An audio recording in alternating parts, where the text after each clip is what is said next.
not leave him by himself. That's fine too. I'm used to that.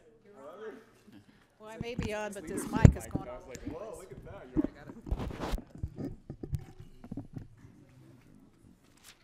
Okay, good evening.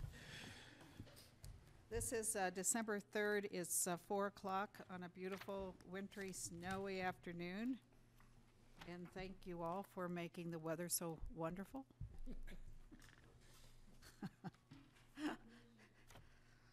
Yeah, it's pretty nice out there. Hope it lasts. Just keep the machine going. Yeah. With that, I'll call the meeting to order. Rhonda, roll call. Butler, Here. Circus, Here. Mattson, Here. Chang, Here. Here. We have proclamations and presentations, and what's important tonight, we're going to hear from our ski co, Mike Kaplan, CEO, and I'm sure his staff about what's happening up on the mountain and the Limelight. So, Mike? Sounds good. Thank you, Marky. Mike Kaplan, Aspen Skiing Company. Thanks for having us. Hello to everybody. Good to see you. Happy to be here with this backdrop with the snow falling and up and running just about full speed. Will be by this weekend. So what a difference a year makes. I think you'll hear about that. I think Steve or Susan have some stats pretty interesting. Here's part of our annual visit, check-in, make sure we're staying connected and talking about the bigger picture in terms of where we are and where we're headed. Joined today by Lindsay Cagley, GM of the Snowmass, who you're going to hear from, as well as I mentioned, Susan Cross and Steve Sewell on the mountain upside. I, of course, will hit on some of the high-level stuff and even talk a bit about the Give a Flake campaign before I hand it to these guys. Oh, look at that. That worked. I'd like to start here on our mission, Live Passionately. It's about awakening the spirit, elevating community, and honoring place. And we bring those to life in more specificity through the values, humanity, excellence, sustainability, and passion. Not easy to do. I must say it'd be a lot easier if we were just sort of a company that maximized shareholder value and didn't worry about the rest of that stuff. But that's not who we're about or what we're about. We take these seriously. We try to use them as a frame for every decision and every real strategy. It's not easy, as I think we all know and appreciate. It requires balancing things, right? How do you maximize return on investment, profitability, efficiency, and those things while being strong environmental stewards? And you often make trade-offs. Do you need to go for a LEED certified building, which adds cost to the buildings and impacts ROI, things like that.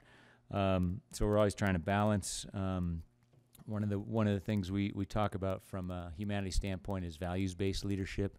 What does that mean? It means truly valuing the employee, their experience, and it's not just about how much you pay, but it's how you treat one another, and it's the additional benefits and things you offer. It's being there for one another. This sort of ties into the passion, but really role modeling, really being willing to do just about anything that happens in the company and stand side by side with your employees. So I think it's critical. I think it sets us apart, but it definitely it can be a challenge as you make decisions. Some things we're doing sort of as you look out, obviously the industry's flat, and we're not seeing a ton of growth in skier days here or anywhere in the nation. So how do you deal with that? How do you balance that? How do you attract the next generation of visitor while staying relevant to the current generation of visitor? We definitely don't need more visitors here over the Christmas holidays, right? But we do need them during the shoulder seasons. We have plenty of valleys during the winter, not to mention summer. So we look hard at that, look at the customer base, attracting that next generation of customer.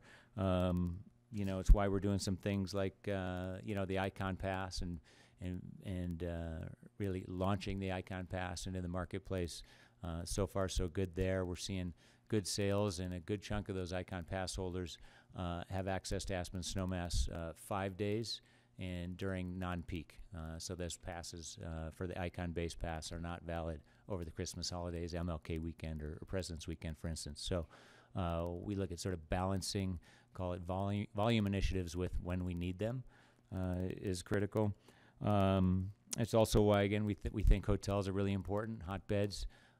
That infrastructure is critical to attracting people, again, on a year-round basis versus some of the, the second home economy. If you get over reliant on that, the problem is they're typically used when we're busiest and not actively managed like a hotel or a condo building with true hotbeds would be. It's why, obviously, we're pursuing summer at Snowmass. Obviously, real opportunity to get people to enjoy the mountains in the summer as much as they do in the winter. I think I've shared stats before. I don't know if I shared them with this group, where in the winter, 50% of the people in hotel rooms or high occupancy turnover beds on any given day are up on the mountain. In the summer, it's about 10%. And there's obviously a lot more opportunity for doing different things in the summer, but we think there's opportunity for more of them to come up and especially enjoy Snowmass in the summer. So we're targeting increasing that capture rate. And then, of course, you have the additional benefits of, well, if we can get more year-round business here in Snowmass, that makes the community work better, allows us to attract and retain more and better employees and more and better businesses and all those things. You have that year-round vitality. And then finally, I think there's the especially when you think about this next generation, you need a community that really works and that's authentic, and that, that next generation, that millennial, right, is really looking for these real experiences, and they're going for it and immersing themselves in the local experience, right? So that goes to the health of the community and why we do a bunch of things well outside the ski area to pay attention to that. The this latest election, thinking about that, we got really involved in the raft and mill levy. We actually had somebody almost full-time working on that, what do we call it? That initiative, I guess. Happy to see that it passed. That was awesome. It provides 15-minute frequency to Snowmass. I think that is huge. That's on top of the, I've sort of lost count. Glad my CFO's not here to hear me admit that. It's over $4 million, I think, in RAFTA and Town of Snowmass Village shuttle subsidies we provide. And then this tax hit us hard, right? We are the #1 payer of it. So again, it goes back to balancing fiscal, community, and long-term viability of moving people around in this valley. What else? Healthy Community Fund supported that. Made a big effort there. We think that's really important, again, to the health of the community. Education funding efforts, unsuccessful on Amendment 73, but we'll continue to push there. We think that's critical to get the right amount of funding for education, not only in our valley, but in our state. It's obviously why we're really engaged on the airport, something that I think we're all talking a lot about. I think we have a great opportunity to here to build an airport that is right for this community and that's going to serve us well from a commercial access standpoint for 50 years. But I think we need to be thinking long-term for sure. And I'd encourage everybody who has an opinion on this, and I assume you guys will be involved here, to weigh in. There's a community engagement process going on now being led by the county. I think they're picking committee members, and I think it's important for people to apply and be involved there. I will keep liking to point out, I need to point out that there is no secret conspiracy being driven by the ski company or our ownership or anybody to get 737s flying in here, 777s or whatever it is. This is not about that. It is really about this community, the fact that the CRJ 700 is being retired, and the next generation of regional jets don't meet the wingspan restriction. So that needs to be addressed, and needs to be addressed in a way that's viable long term. So I'm hopeful and optimistic that's going to happen, but it will take, as I said, I think engagement across the community. Um, when we talk about these values, if you're really going to have an impact and leverage who we are and what we're about, you saw us launch last year a campaign to say, you know, we need to talk about them externally. And that was the Aspen Way, and it's morphed into this Give a Flake campaign. We talked about it at the upload for the download this summer over at Elk Camp. And we really launched it, I guess it was September 5th, and it's really had a great impact. It's created a ton of engagement. It's created 4 million digital media impressions. It's generated how many 3,200 page views. 3,000 plus letters have been signed and sent to senators. A bunch of million plus organic social impressions. So if you don't know, this has really been about, if we're going to give a flake, we got to stand for something, we got to do something about it, and we've got to act now. And see our customers, our community members stand up and take a position has been really rewarding. It's been exciting. It's also been interesting in that we got the attention of the senators, Senator Murkowski. You can see this Outside Magazine article if you haven't read it. Encourage you to look at that one online. She didn't like the ad. We heard about that. That was uncomfortable. But I think it was good because it prompted a discussion around, okay, are we doing enough? Is she doing enough? Is, the Senate doing enough? And the answer is, guess what? We can say we've been doing a lot. Senator Murkowski can say she's doing a lot, and it's great, but it's not enough.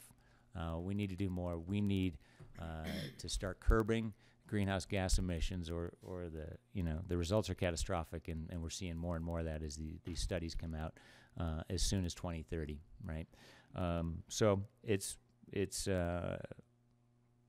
hopefully really encouraging action. Enough talk. It's time to move.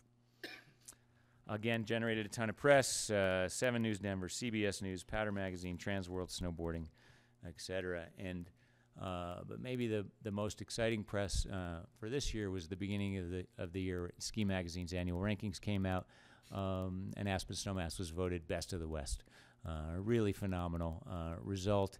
It had, I don't know if you haven't seen it, go check that out as well, because it's got a call out for Limelight Snowmass in Base Village, and it reminded me of the beginnings of Base Village. I think Ski Magazine wrote an article and said, the best mountain, you bring a sense of place to the bottom, there's going to be no stopping Snowmass. It'll definitely be number one. And to have paid it forward here and get Best of the West right before it opens is pretty exciting. It creates really positive momentum. So happy to see this. And with that, I will hand it to Lindsay Cagley, who is the general manager of Snowmass and bringing it to life as we speak. Thanks, Mike. Should take one of these. Both live. Perfect. So that was high level. I'll give you my low level stuff. Like for the basement. Like stuff we're just dying to know about, right? So I'm just gonna kind of run through the top questions that I get about the Limelight.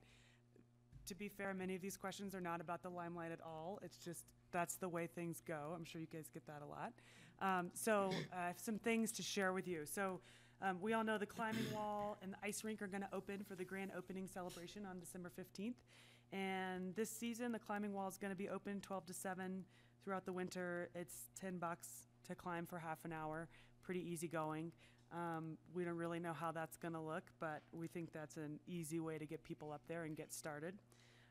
The ice rink is gonna be open noon to 9 p.m. daily, and this year the HOA voted for that to be free all winter long. So ice skate rental and ice rink access is gonna be complimentary, which is fantastic. So that's the start of our central, vibrant area. We're planning to really infuse a lot of activity into Base Village. That being said, when is the Limelight gonna be open for us to come and eat and drink? So the Limelight and Snowmass, the lounge is gonna open at 2 o'clock every day. That's earlier than any other Limelight lounge for après ski. And you'll notice I don't have a picture of pizza here. Everybody knows that we serve pizza. That is a staple, and your favorites will be there. If they're not, tell me. But our chef is really working up some magic here. You could see his braised lamb dish is amazing.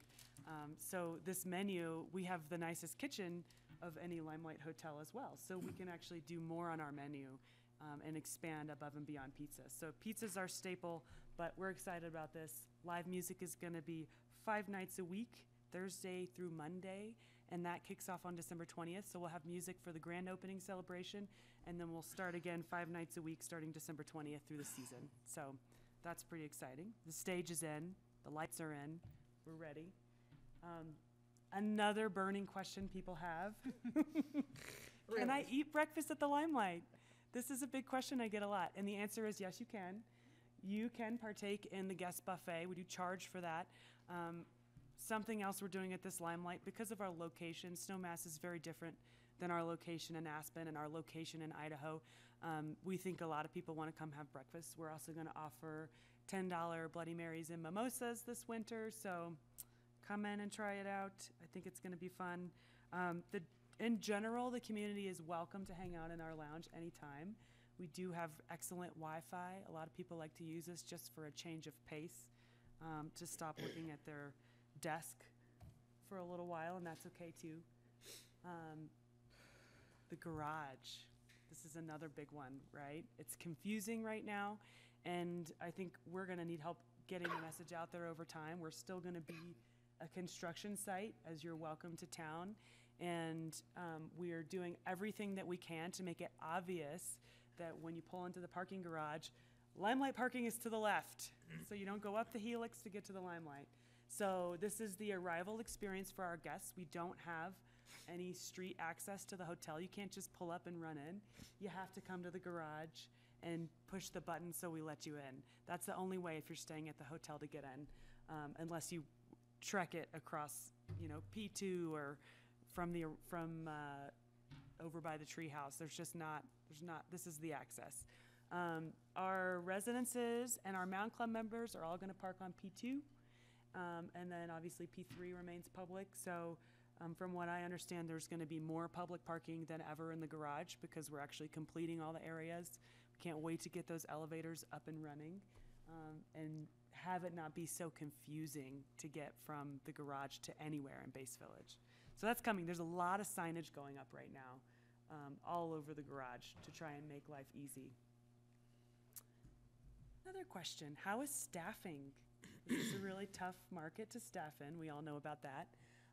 We've been really lucky at the Limelight. I would say we're jumping for joy. Our team is excellent. We still have positions open, but this is something that a lot of people would like to be a part of. And we have an amazing team. They're working very hard. Definitely people are losing sleep right now and just preparing to open, but we've been lucky in that respect. We do have 7 employee housing beds inside the building, so we filled those. We also rented some units at the Roaring Fork Club down in Basalt, so they have their summer employee housing. We've rented some of that for the winter. So we're doing pretty well, hired a lot of locals, transferred a lot of our own employees in, and so it's a good solid group. So who else is going to be open in Base Village this winter? A lot of you guys probably know about these already, but the biggest, big centerpiece, the new Four Mountain Sports Shop is opening. A lot of people ask what's going in the old Four Mountain Sports Shop in Base Village. It's now a retail shop for Four Mountain Sports. So we did maintain that space and now have 2 amazing spaces in Base Village. We've got Mawa McQueen opening the crepe shop. So that's going to be amazing. I talked to Mawa. She's going to be doing grilled cheese and soup. She's doing breakfast and lunch. And I heard rumors of a super fancy PR-worthy crepe that may or may not have caviar in it. So that's happening. The Little Bar in Colorado with their amazing donuts are going to be up in the temporary space on the Snowmass Collective building. And then, of course, the holiday pop-up is going to be amazing. I know that Dawn and Sarah have been working tirelessly to fill that building. The Collective this winter is not going to be dark, and that's a great thing. So more to add vibrancy for us. And then, of course, the Snowmass Mountain Club is going to open up on the 10th. So we'll have our first members coming through at that time. Which brings us to the Snowmass Mountain Club. I think there's a lot to talk about with the club. The biggest question people ask me is there reciprocity between the Aspen Mountain Club and the Snowmass Mountain Club? The answer is no. The Snowmass Mountain Club, if Aspen Mountain Club members would like to be a member, they would have to purchase a second membership. It's a bit of a different product from Aspen, and I think our members in Snowmass are really focused on, they want the parking in the base village, they want a ski in, ski out, ski valet, and they love the idea of this clubhouse and their custom lockers for their family. So we're definitely a family-oriented club. Once the Sam's project moves forward in the future on the mountaintop and we have this beautiful new restaurant, we will allow the Aspen Mountain Club members to make reservations there as well. But it's not full reciprocity in the club. I'm almost done, guys. I have this long list. I had a lot of questions people asked me. How are bookings? As you can see from this very detailed chart, bookings are going quite well. So I obviously didn't put any real numbers up here, but I can tell you that for December, we've been pleasantly surprised. We went out with reservations very late in the game, and we also are opening later than what we technically budgeted for, and we've already met and exceeded our budget, our revenue budget for guest rooms for the month of December. January, February, March are all pacing really well as comparatively to Limelight Aspen as far as pace goes, as well as with the Snowmass Destometrics reports. And that's huge because we don't have return guests for Limelight Snowmass yet. We're starting from scratch, and we're pacing really well. We're already seeing a ton of interest. We've got waiting lists for our residences, which we haven't put into the rental programs yet. And I can tell you we have a significant number of guests who have stayed at the Limelight Aspen or the Little Nell Hotel who currently have reservations in Snowmass with us. And that's almost 400 room nights of people who have stayed in our other properties who are now going to come stay in Base Village and Snowmass. So that's exciting. We're almost there. 2 more, you guys. When can I stay? Our grand opening is, the party's December 15th, but we are taking reservations on the 14th as well. We do have a special rate, so where are we? 139? 159. 159 a night for the whole opening week. So we set a low price for the opening week to try and give a lot of people an opportunity to come in and stay who may otherwise, be down in Glenwood or Carbondale or Denver. So we're hoping to draw a crowd here and really celebrate the opening all week. And for the 15th, if you're hoping to stay that night and you don't have a reservation, you might be out of luck because we're already fully committed for December 15th. So we're going to open with a full hotel, which is fantastic. And then last but not least, the grand opening timeline. This is a huge celebration. There's a lot to know. It's not just the Limelight. Our team, we are going to have music at the Limelight starting at 2 p.m. We are going to be serving bites during the big celebration between 5 and 7:30 outside with everybody else. And our restaurant will be open for business that evening. There's also going to be Carl Denson's Tiny Universe playing at 3 o'clock, the Bud Light Hi-Fi concert, which is going to be huge. The big thing not to miss, the 5 o'clock ribbon cutting in Base Village. We'll have Olympic skater Paul Wiley and the local Aspen Skating Club doing a performance on the ice skating rink, followed by fireworks, of course. So thanks to everybody who's helped us pull that together. It's going to be a big night. We're expecting a lot of people. Take the bus because parking is scary. And of course, the Collective building will be open from 5 to 8. So all of those Lululemon and a number of other vendors will be in that building doing a holiday shopping bazaar. So there's going to be a lot to see, and we hope everybody makes it up for that. Lindsay, when is the Collective schedule coming out of what's going to happen throughout the Christmas bazaar, holiday bazaar, and then January? I'll check with Don because I thought they were launching a website last week, and it may not be live yet. They presented at Rotary last week. Awesome. Yeah. They've done a really good job. They have a lot of great programming. A lot of great programs. And there's also, what we have as a result of this is a ton of marketing being infused into Snowmass. And there's a huge amount of collaboration between all the Base Village merchants and, Town of Snowmass and everybody, ski company, obviously, trying to make sure that we're creating this vibrancy, but we're also coordinating our schedules. We're talking to each other and saying, okay, well, I have music at this time, so, you know, maybe Dave Dugan should do something at a different time or a different day. So we're trying to have it make sense. We're going to learn a lot when the opening happens and see what it's like to have a DJ outside, right outside our doors, and a band inside, and someone on the stage. And there's going to be a lot for us to learn, but everybody's ready to make adjustments as we need to and work together to make it all happen. I found it interesting about ice skates. You had to order more little bitty people's ice skates. This is what Don was telling me, there was not enough. And some people were already booking parties for preschool kids. Yes, Yeah. the ice rink is going to be very popular. It's pretty cool. It's going to be fun. It's going to be really it's going to be magical, right? The lights are up over the ice rink, and you can already start to see what's coming, and it's going to be a place where everybody wants to be.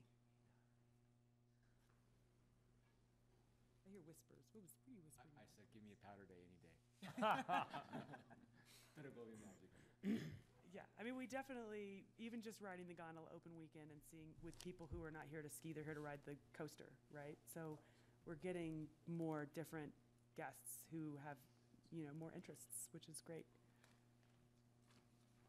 Thanks. Thank you.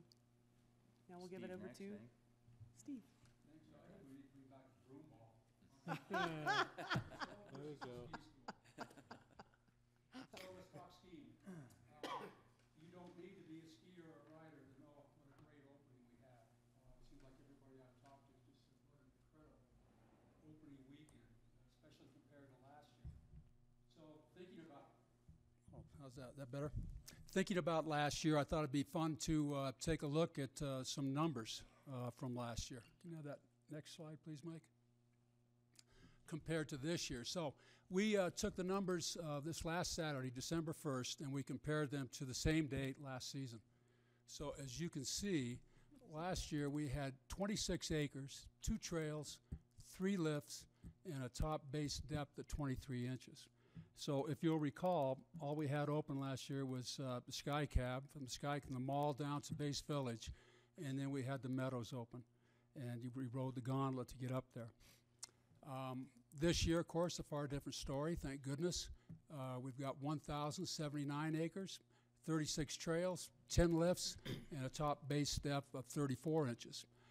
One thing that we're not showing on here is our midway, and as last year, we had 12 inches at midway, and this year I think we're at 28, 29, something like that, so a dramatic difference. It has been an incredible opening. We're having fun up there. Hopefully everybody's been out to ski or ride. Patrol is opening up as much terrain as they can, as fast as they can. We opened Garrett Gulch on Sunday, which is absolutely unheard of, to have Garrett Gulch open on the 2nd of December. Because if you've ever seen that place in the summer, it's just a rock pile. We'll be opening Alpine Springs and High Alpine this coming Saturday. And I'm going to stick my neck out a little bit here, but I think we're probably going to have a good portion of Hanging Valley open as well. So Patrol's been working very, very hard. So not only did we have abundant natural snow, this has been the best snowmaking season that I can ever remember.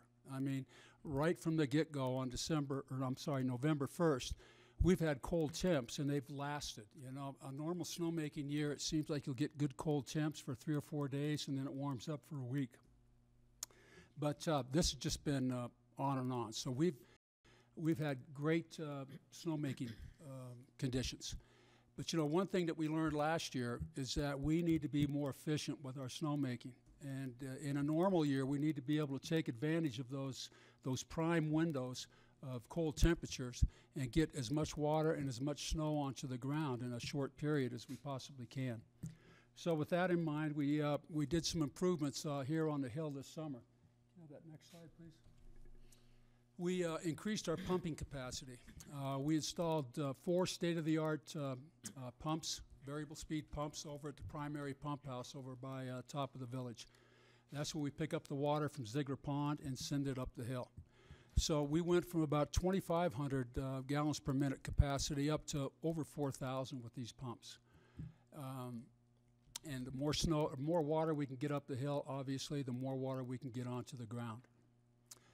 We also installed snowmaking on Adams Avenue, and that's a trail that's absolutely critical. It's a major route to either get from the top of the gondola to the bottom of the Alpine Springs lift or back to the village.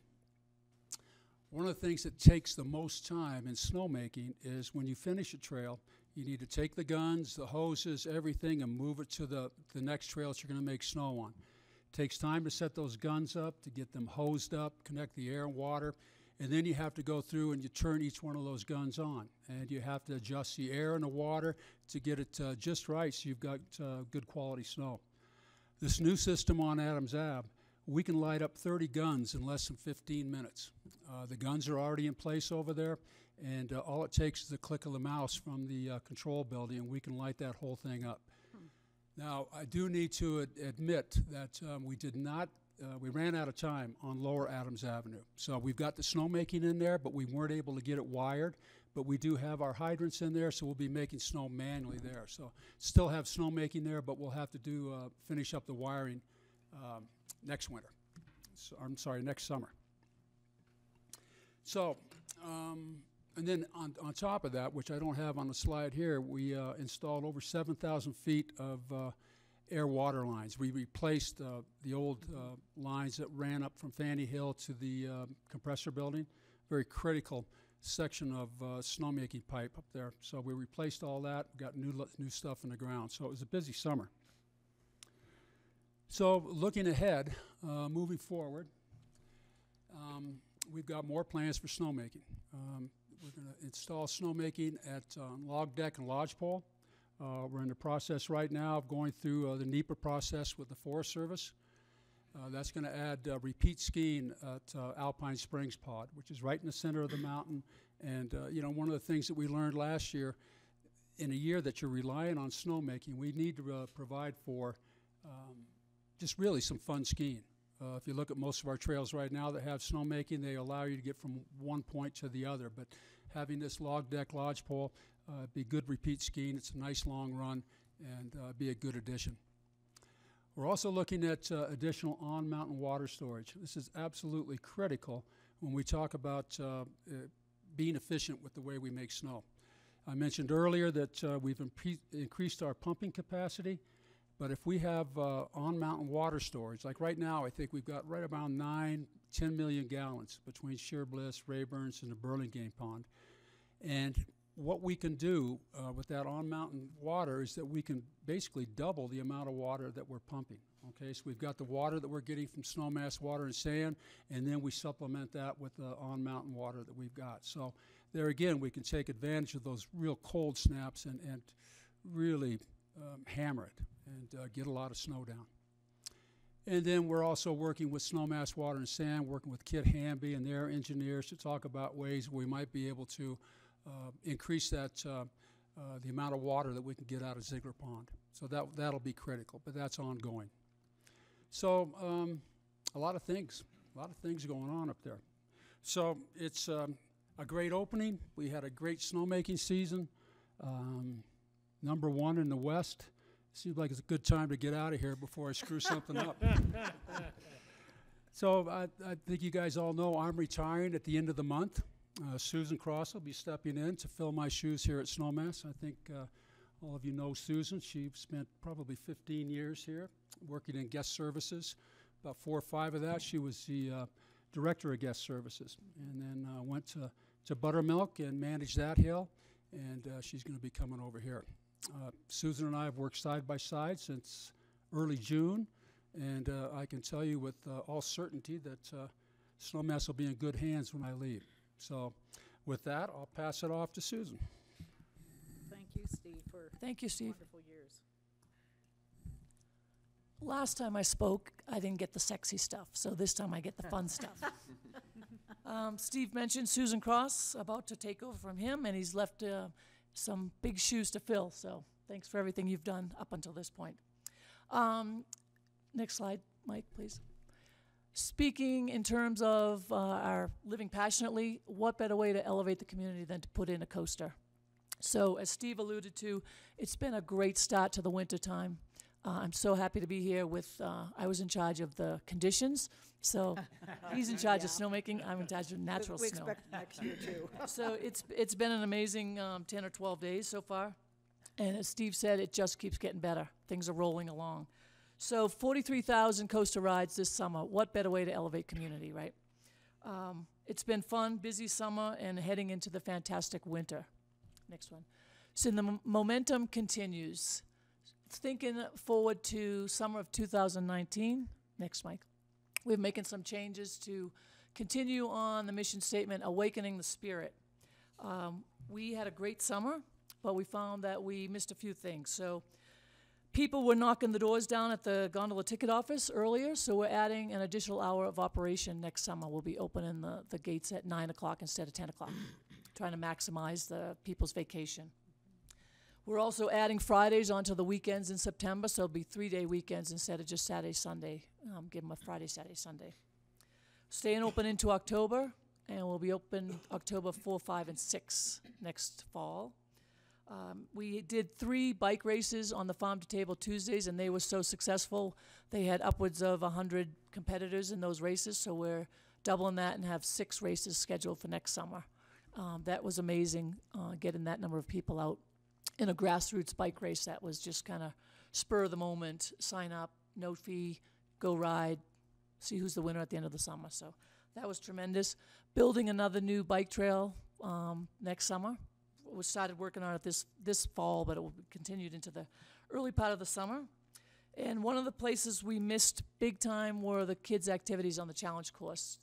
We found that many of the children coming up were either too small or too light in weight to be able to participate in the challenge course. So we kind of added a few things on our own, took some leftover ropes and put some stumps out there, made a swing, that sort of thing. But now Bonsai, the company that designed the challenge course, is actually designing some options for us. So we'll be looking at those throughout the winter and see what we can add next summer and target that group of kids, kind of the 4 to 7-year-old kids that really wanted to be out there with their big brothers and sisters and parents, but that didn't happen. So we winged it, and we did okay, but it wasn't the product we wanted to present.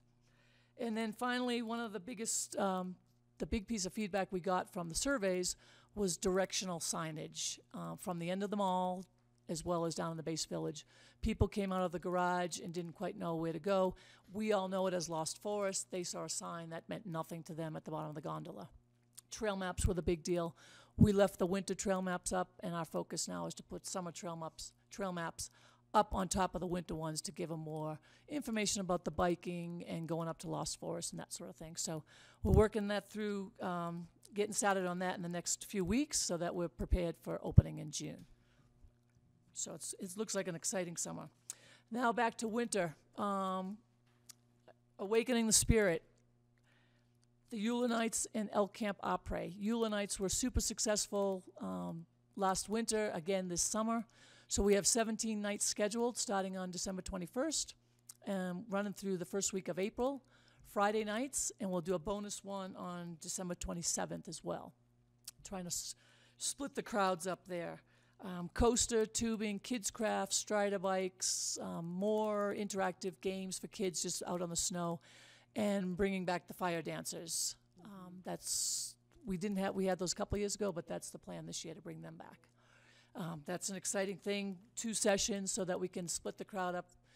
The restaurant gets jammed, obviously, on a cold night, and we need some more people to be outside. So adding heaters to the deck and having the fire dancer do 2 separate shows to try to get them people moving in and out. That being said, we maybe overdid it on Eula nights in the past, and the staff was kind of burned out. That was a lot of nights of late nights, cold nights. So we're cutting it back to those 17, but also adding extended hours at the El Camp restaurant, where we'll do a additional session of coaster and tubing, and then have the après from 3:30 to 6 on peak dates. That's December 26th, and then January 2nd and 3rd, President's Weekend, and then a weekend in March for spring break. Hoping that it keeps people up on the mountain later. There will be no skiing down on those late nights. That's just to ride the gondola down. But hopefully you ski into the El Camp restaurant, stay with your kids for the afternoon, have a coaster and tubing session, and then head back down. So kind of keeping the things alive up at El Camp. And that's it. Like I said, Steve left some big shoes to fill. Looking forward to it. It's nice to reconnect with those of you that I've worked with in the past. And happy to be back in Snowmass. Appreciate the opportunity, and it's going to be a great season. Thank you. Hey, Susan, are you ever going to build a pirate ship or any of the stuff you used to build for the little kids? We're foregoing the snow sculpture this year for the fire dancers. Okay. Mainly because maintaining the snow sculpture Is a lot of work. a lot of work, and it doesn't happen as well as we'd like it to. So cool. Yeah. In an ugly way. It just becomes a big pile of snow after the kids climb on it, so, Last year would have been easy. yeah. Yeah. Yeah. Yeah, not. Questions? We'll hope to see you all out there. Can I make a comment about the All looks good. buses? I think About what? that the bus situation is super confusing. I dealt with that yesterday when I was working, and I actually had to go walk it to figure it out. But I think it's confusing because there's a sign on one of the buildings, maybe it's like Capitol Peak or whatever, that says, come in here to go to the bus. And then there's a little sign that says escalator above where the bus thing used to be, but it's not really clear that it's open, so people don't want to walk down there. We need better signage. There's supposed to be a larger sign that says escalators to Transit Center, and quite frankly, I thought it was supposed to be up last Monday, so Yeah, We'll it's just follow like, up on that. maybe just like arrows, like buses this way, because it's really confusing, and you feel bad if people have like their skis and boots and you're like taking them on a hike right. to the bus. Because you can go down that ramp, but it wasn't clear that the escalators were open. And if you have to walk up those stairs, that's a lot of stairs to walk up. I did it yesterday, and that's a lot. In boots, it's a lot. We'll follow up on that sign. Okay. Same with from the roundabout, right? Yeah. Coming out of it, too. What else? Other questions, comments? I think I'd just like to say, Steve, we're gonna miss you. I mean, I know you're gonna be around, and as far as the community goes, I don't know, you left for a little while and went to Aspen Mountain, but we were happy to get you back, but you only came back for a short period. But anyway, I'm speaking for the community. We're gonna miss you, and thank you for everything you've done. Thanks, Tommy, I appreciate that. When's your big retirement party?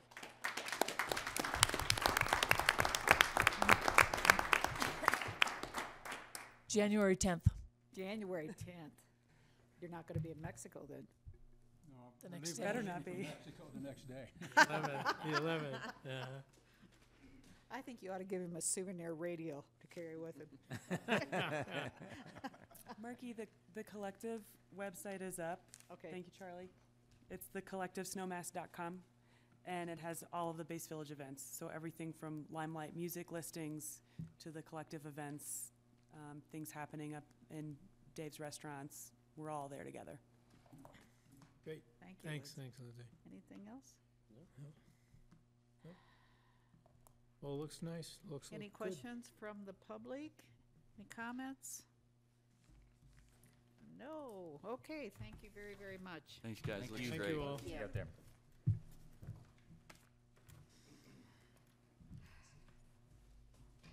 Next item on the agenda is public comment.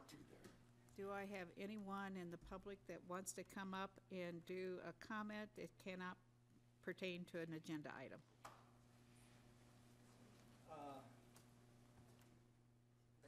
So come on up, we'll tell you, Jamie. We'll talk about it. Can we talk about it? Jamie Knowlton, public comment. I hear the heartbeat of a community, and we have a number of people to support Gwen's, but it is a little arduous to have people that have been working hard all day to wait to the very end to show their support.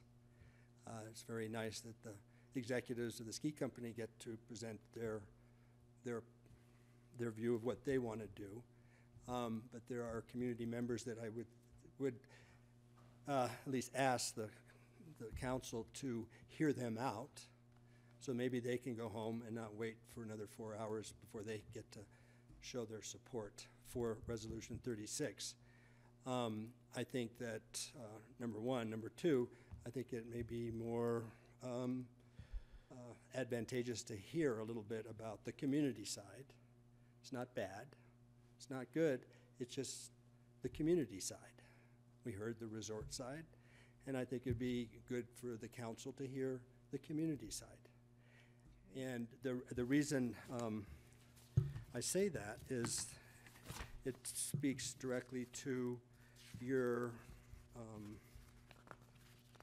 if I may have it out here, your areas of primary focus that you established in April 2017. And one of the areas that the town council aims to stay true to the values of the village and create positive momentum for the community and resort. Not taking anything away from Mike and his crew, great job. We're very lucky, no problem. They have their book of a playbook, and I believe the community has their own creed that also needs to be heard. And one of the beauties of hearing him now is it goes to community engagement. That is, I'm referring to your guiding principles, community building, a continued commitment to resiliency. There's at least 3 areas that speak to your areas that you have targeted to highlight during, at least through this year. I'm sure you're going to revisit it next April. So my request is that I ask that you entertain any public comment in order to at least give some consideration to the public that has showed up rather than waiting. If you are, then I would like to make a little presentation. If you're not, then I will sit down. It's up to you. Why don't I do this, and let me do the consent agenda, and then we'll rearrange the agenda and put that administrative report up before we do that master lease. So it'll take probably 10 minutes to get through the consent agenda, and then we'll move it. That'd be great, thank you. Okay, because I think the master lease is going to take a little bit longer than Okay. 5 minutes, 10 minutes. Right, and I don't think we're going to take a lot of time. No, And okay. we should resolve this We're pretty going to do it, quickly. okay? Yeah. Okay, with that said, I'm looking at the consent agenda. Do I have a motion for approval? Motion to approve the Yes. consent agenda. Madam Mayor, I would request that you remove Resolution 39 from the consent agenda. There are amendments to that necessary, so if you could just pass Resolution 32 on consent, and then we'll make the amendments to 39. It won't take long. Okay. So we have a motion. So, We're gonna- motion to accept the consent agenda without Resolution 39. Correct. Do I have a second? I'll second that. Okay. Any discussion on draft agendas or 5B, which is a Resolution 32? And what that is town council meeting dates, holiday dates, and agenda summary Resolution 32 that puts that in place, the dates. Okay, motion, we have a motion, we have a second. All in support? Aye. Opposed, same sign. Okay, John, Resolution 39. If we could have a motion and a second on that, that resolution is a resolution of the town council certifying delinquent solid waste fees to the Pekin County Treasurer for collection. This is something we do annually, the people that don't get around to paying their tax bills, not tax bills, their solid waste bills, and then those are then put on their tax statement each year. If we have a motion and a second, I'll clarify the amendment. Okay, do I have a motion? I'll make a motion. Thank you, Tom. Do I have a second? Second. Thank you, Bill. In the interim, since this was prepared for the packet on Wednesday, there has been a payment made, and I would ask that you amend the Exhibit A to the resolution by deleting number 24.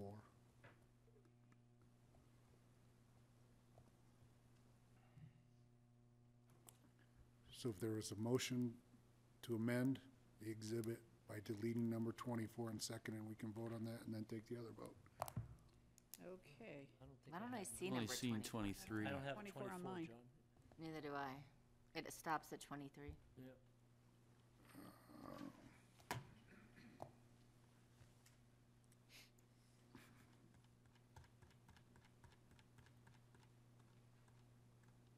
It would be number 23. I apologize, I was working from a prior version. So it's remove 23? Yes. Okay, so do I have a motion to amend the resolution by the deletion of number 23? I'll make a motion to amend Resolution 39 by deleting number 23. Second. All in support? Aye. Aye. Pose same sign. Now you can call the motion on the No, resolution as amended. The motion on resolution number 39. All in support? Aye. Aye. Aye. Aye. Thank you. Okay, we're done with that. Okay, we're gonna move over to Gwen's. And did you want to make a presentation, Jamie, and then I'll open to public? Briefly? Mhm. Thank you.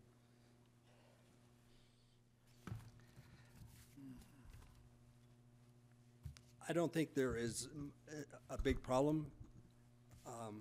I think what has to happen is just to talk, communicate.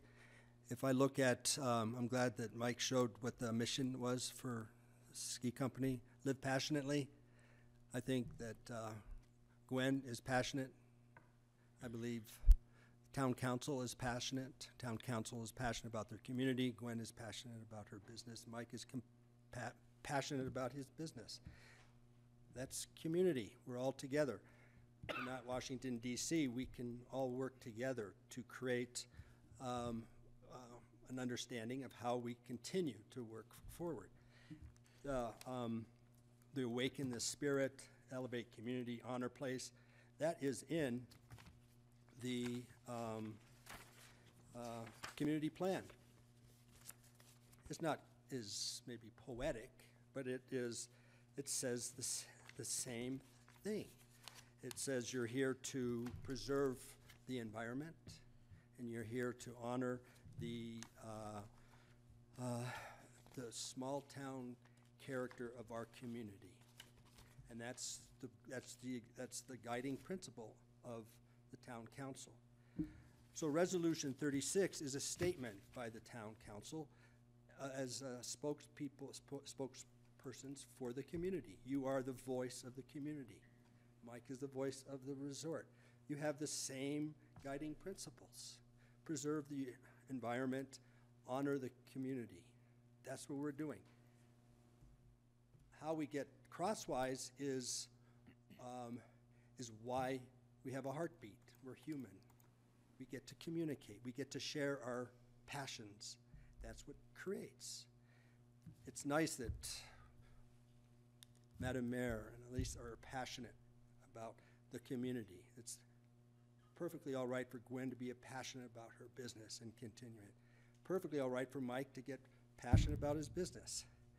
So I think the resolution is a very good thing for the town to do, to make a statement from the community, as the community. Maybe we need to wordsmith it. This is not telling the ski company what to do. They're going to do what they want to do. I know Tom and Billy are worried about that. We're not going to tell them. They wouldn't listen to us anyway. That's not the point. The point is we have a voice, and we get to exercise it just as well as they do. And I applaud you to continue voicing support for the community and our voice. I think that's important for the balance that is our community. On that note, I'd be glad to help word some of the whereas clauses with, of course, Mr. Dresser's help, but that's all I have to say. Thanks. Jamie? Did I have any public comment? Thank you very much, Jamie. Do I have any public comment? Yes. Stand up here. Yes, name. We won't ask for serial number or social security. Good to see you. Good to see you. I live below you I know. on the road. You probably well know me. My family built a house in Aspen in 1950. John, introduce yourself, please. John Sweeney. Yep. Say one, Viewers Lane. I won't give you my serial number or any of that. But anyway, I've been in Snowmass now for 15 years, and prior to that, my family built a house on Red Mountain in 1957. I come from a background of family-oriented town back in the 50s when everybody on Red Mountain would get together. Quite literally, up until 1968, that was a family, if you can believe that or not.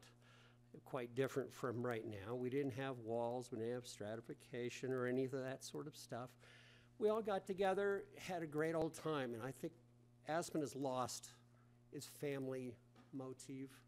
Something that I have found that, you know, when you go to Thanksgiving dinner here, we really do have family, and we really do enjoy one another and what have you. And I go up to Gwen's up here, and I'm part of a family there.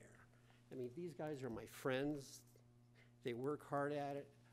And I found myself in a position where Mr. Kaplan, I'm begging you to maybe, Mike, I just really would like to see you guys change your mind on this one.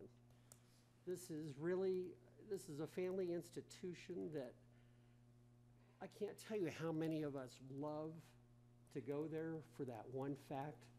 And that, to me, it's kind of a homogenizing of the whole corporate structure of everything that's going on here.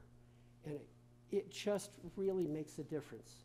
And the people that come into this town that love to come up and hug Gwen and these guys, it makes a difference. It's what makes Snowmass unique, particularly within your four mountains.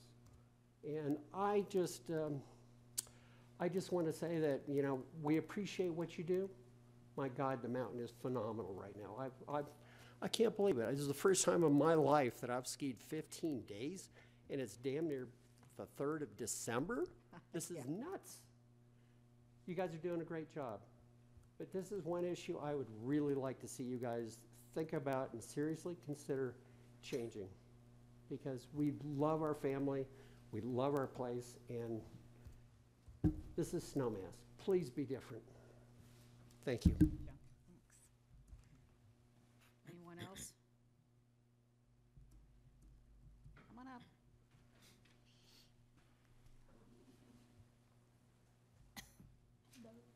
Hi, how are you? Hi, I'm Debbie Fallander. Full disclosure, I don't even live in Snowmass Village. I live in Aspen, but I use all the mountains and everything in this area and the restaurants. And I'm a fan of the Aspen Skiing Company. I'm a fan. I've skied 17 days, every single one. This is unbelievable. No, don't have to. I'm a fan of the skiing company. I'm a fan of all the owner-operators of businesses in this community and in the Roaring Fork Valley. But I'm a super fan of Gwen and George and Whitney and the High Alpine Restaurant. And full disclosure here is we've been good friends since Steve and I and my family moved here 23 years ago. But I'm a super fan. And I'm actually not here to say anything about your resolution. You have to do what you do, and you'll have a discussion about it, and you've all discussed it a lot. I read it a long time ago. I'm here to say two things. One thing is personal, that I really do, like many people, lament the loss of the family, long-standing, owner-operated Gwen's High Alpine, whenever that happens. If Mike changes his mind, great, but if he doesn't, I lament it, and I'm here really basically to say it's sad when, it's exciting when Gwen and George greet you at the door and come chat with you at the table. But it's really kind of a personal statement for me that I think it's sad. I think it's a loss that we feel, and it'll happen, but I get it. I totally get it. You make decisions as a business, and I guess I just wanted to say I'm sad.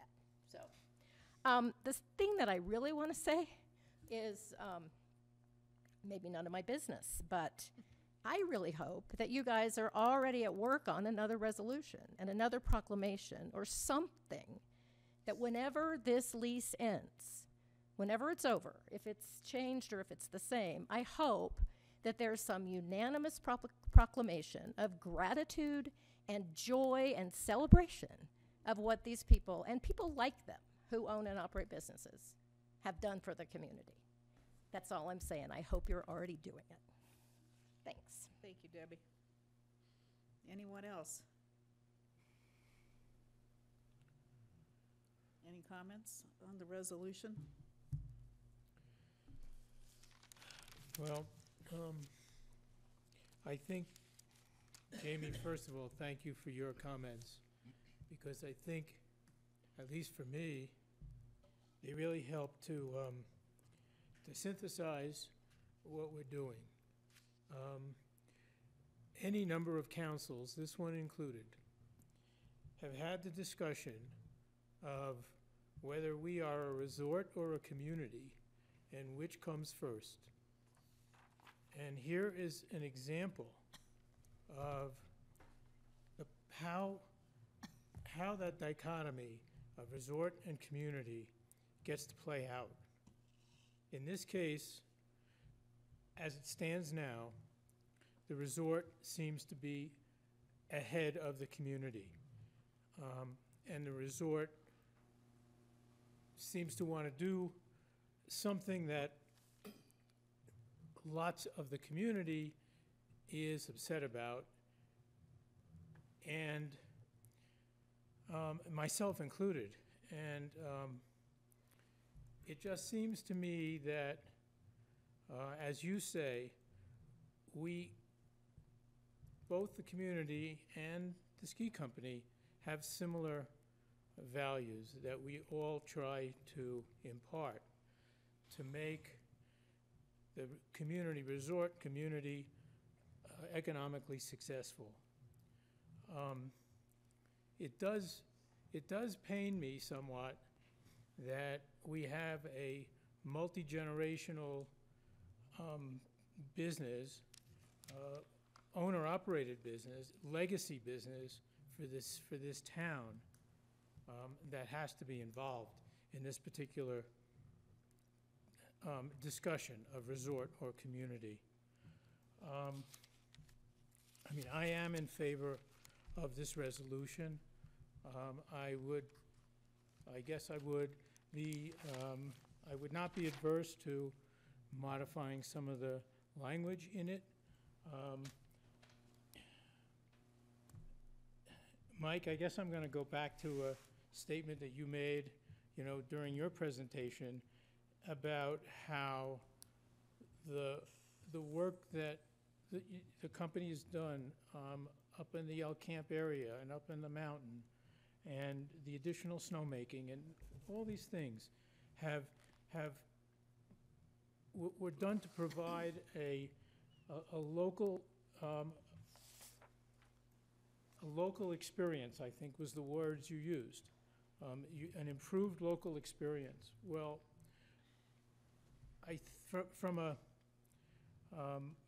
standpoint of local experience, I don't think you have to go a long way for a local experience to exceed what Gwen's has done.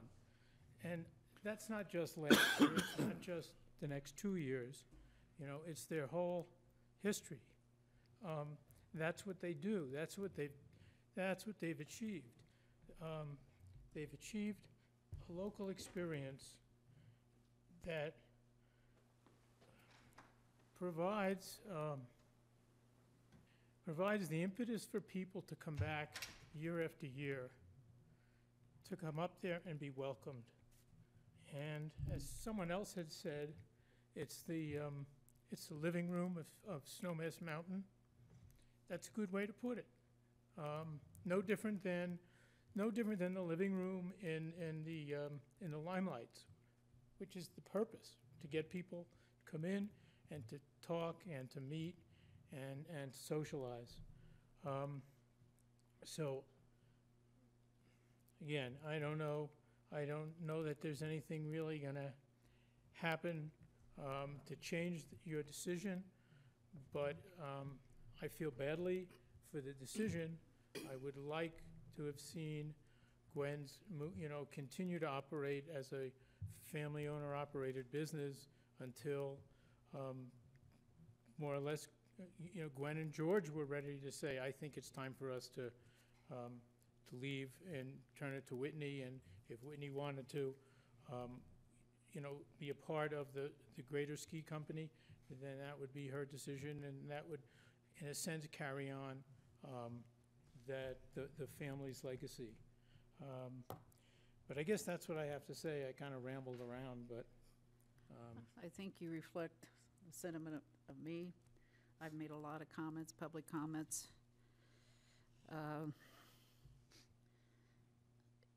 It's just hard.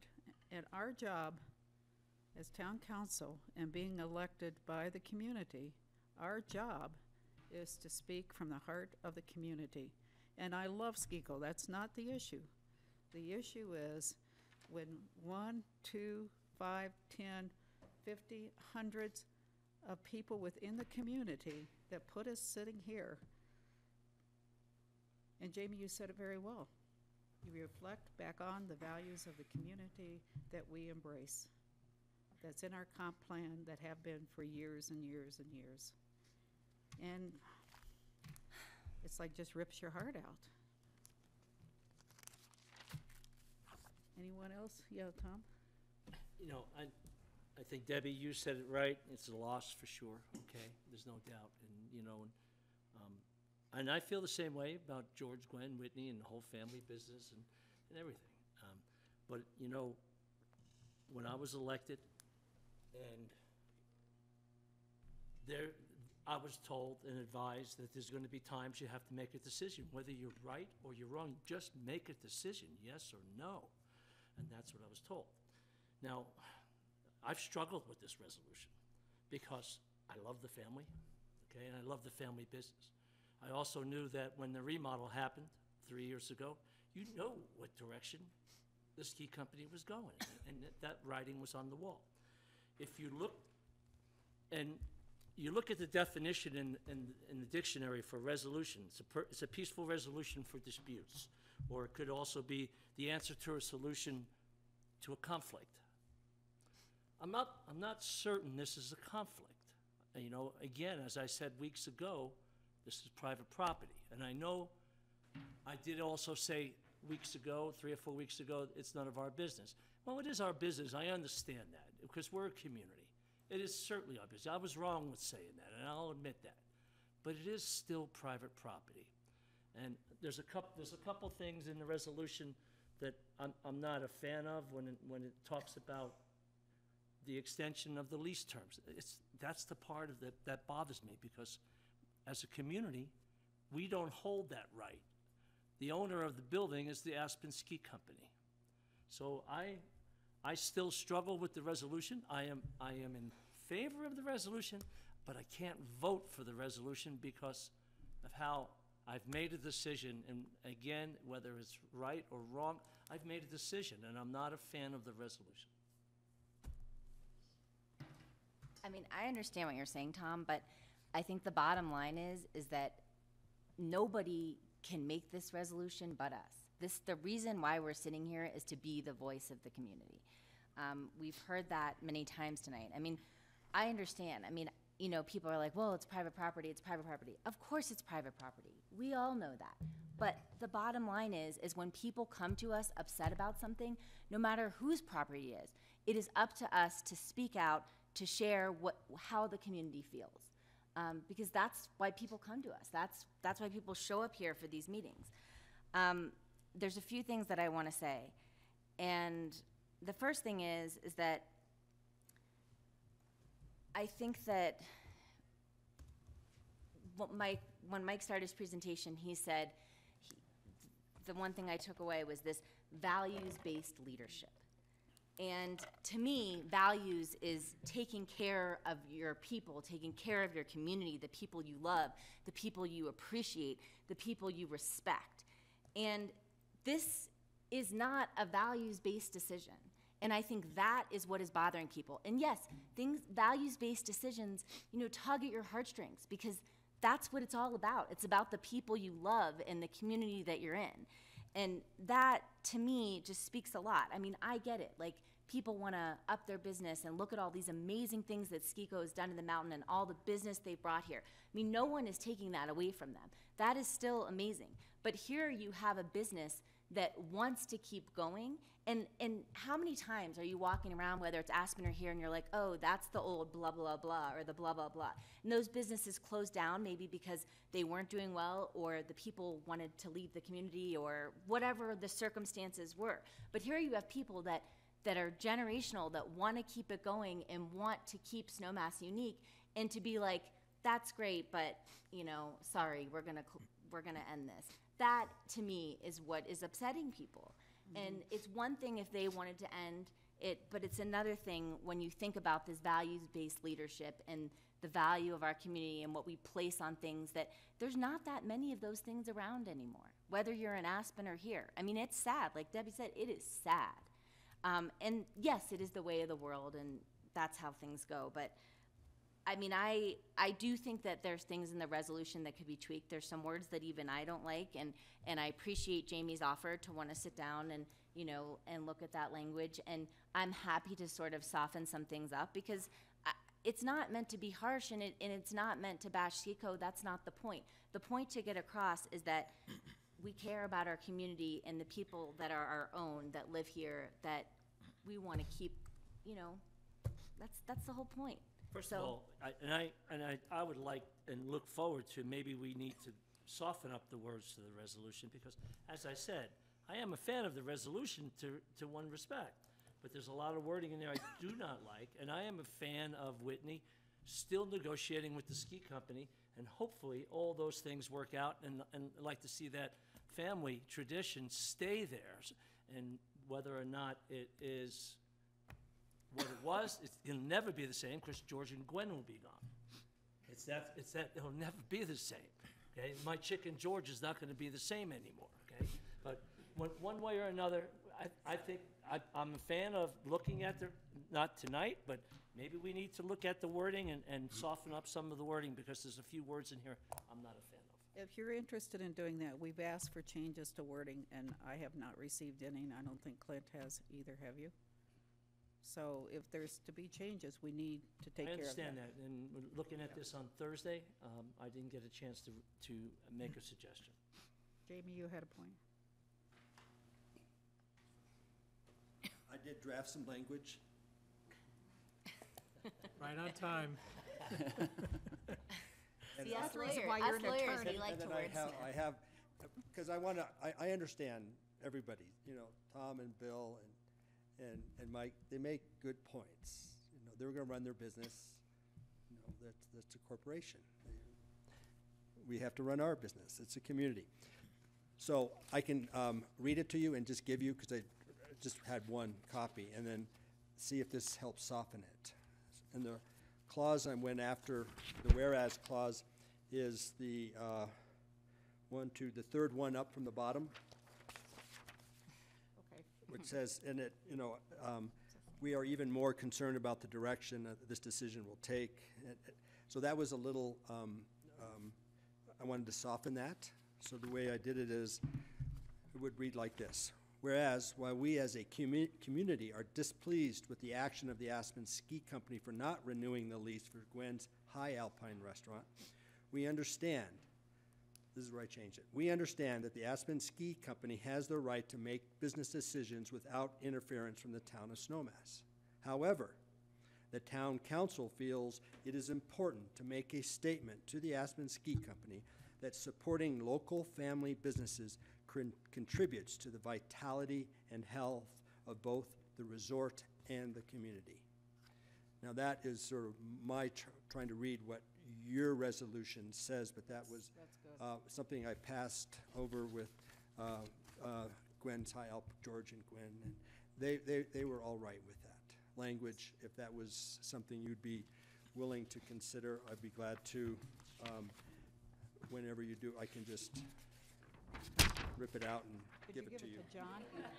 Should I give it to John? And one of the whereases that I'm, Okay, I guess we're gonna wordsmith now. Okay, go ahead. one of the whereases that I had highlighted was the fifth one, two, three, four. The fifth one up, whereas the town of Snowmass Village and the community at large continue to strongly support the extension of the lease terms to Gwen's and George's family to operate Gwen's restaurant well into the future. Well, the part of that I'm not crazy about is that the whole community doesn't feel this way.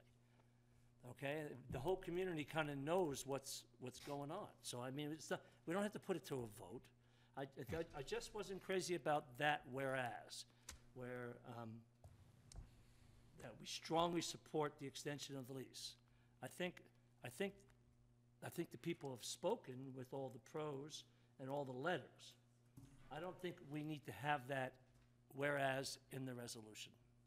Well, I will probably take issue with that because I know that what Gwen had requested or what the thinking was, it was going to be an extension of 3 years. It was an extension of 3 years, if I remember right, up on top of the 2 years. So I was fine with the language, but. I know you are, but I'm, as I said, I'm not. Yeah. We're not going to, I don't think there's any debate about supporting George and Gwen. Everybody's a fan of George and Gwen. I guess the problem that I have with the resolution is that, I mean, it's calling out this specific institution. I mean, if we were to draft a resolution, I would be in favor of a resolution that supports community operated businesses in town. Because where was the resolution when Aspen Sports was sold to Vail Resorts? Or, you know, what's going to happen when, you know, the Stew Pot comes up against a lease, or the Il Poggio, or Gene Taylor's, you know, there's a lot of those in town. So I would be in favor of a resolution focusing on, you know, being in favor of those community-operated institutions. I just have a little bit of a problem with trying to, you know, dictate how a business is going to be run when it's, you know, we don't have control of it. As I stated before, if we wanted to have control over something, we could put a locally operated business in Building 6. That's something that we have or could have had some control over. So I think that that's where I come down on it. It's difficult for me to say, you know, this is how the community feels. As Tom said, I don't think it's widespread. So that's just my opinion. Okay, thank you. Well, I think there's a huge difference between those businesses and Gwen's, because in my mind anyways, I understand, like, if, let's say, Stew Pot or something, they didn't want to renew the lease, and maybe there'd be other options for them in Snowmass. There's nowhere else for Gwen's to go on the map. I mean, No. they have no option. So that, to me, is what sets it apart from anything else. And just thinking about what you said. Okay.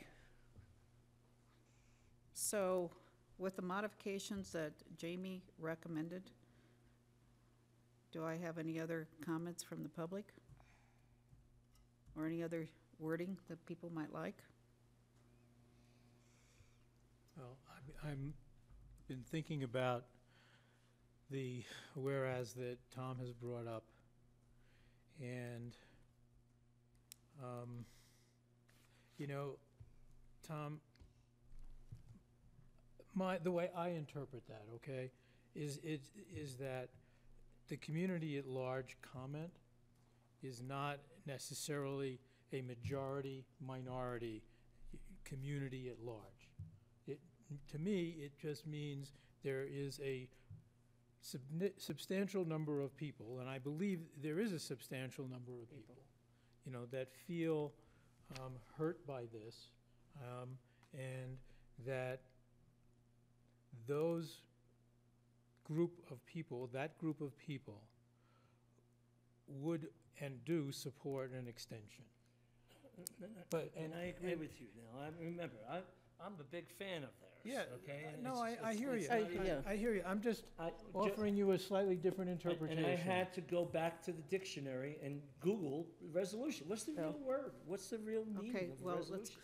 And Bob, go ahead. I don't see this to be a firm I don't see it to be a conflict. I see it being a conflict between the landlord and the tenant, but I don't see it being a conflict for the community. It is a Well, conflict. it's a conflict for the between com- the resort and the the community. community. In That's the where the concept, conflict. in the overall concept of who are we? I understand. Okay. Right, but a resolution like this does divide the community. It's kind of which side are you on? And I think we're all on the same side. It's just how we're going to go about it. Bill, and I not don't that- think it's the resolution that divides the community. I think the action that was taken divided the community. Because had the action been different, there wouldn't be a resolution potentially. Right. The request from 2 to 5. I just think we should be celebrating George and Gwen. Well, and I think and we what will. we're doing is We we're like will. trying to push this down the road 2 or 3 years until it happens again. And then are we going to have another resolution? You might. I mean, this, So we're not going to have consensus on this resolution, it appears. So I will make a motion to approve this resolution with the modifications as proposed by Jamie. Can I ask a Jamie question? Knowlton. Yeah. Is, Tom, if that language was changed in that paragraph, would you consider supporting it? Well, you know, Or it's really not about that I paragraph? don't think it's really just about that whereas, Okay.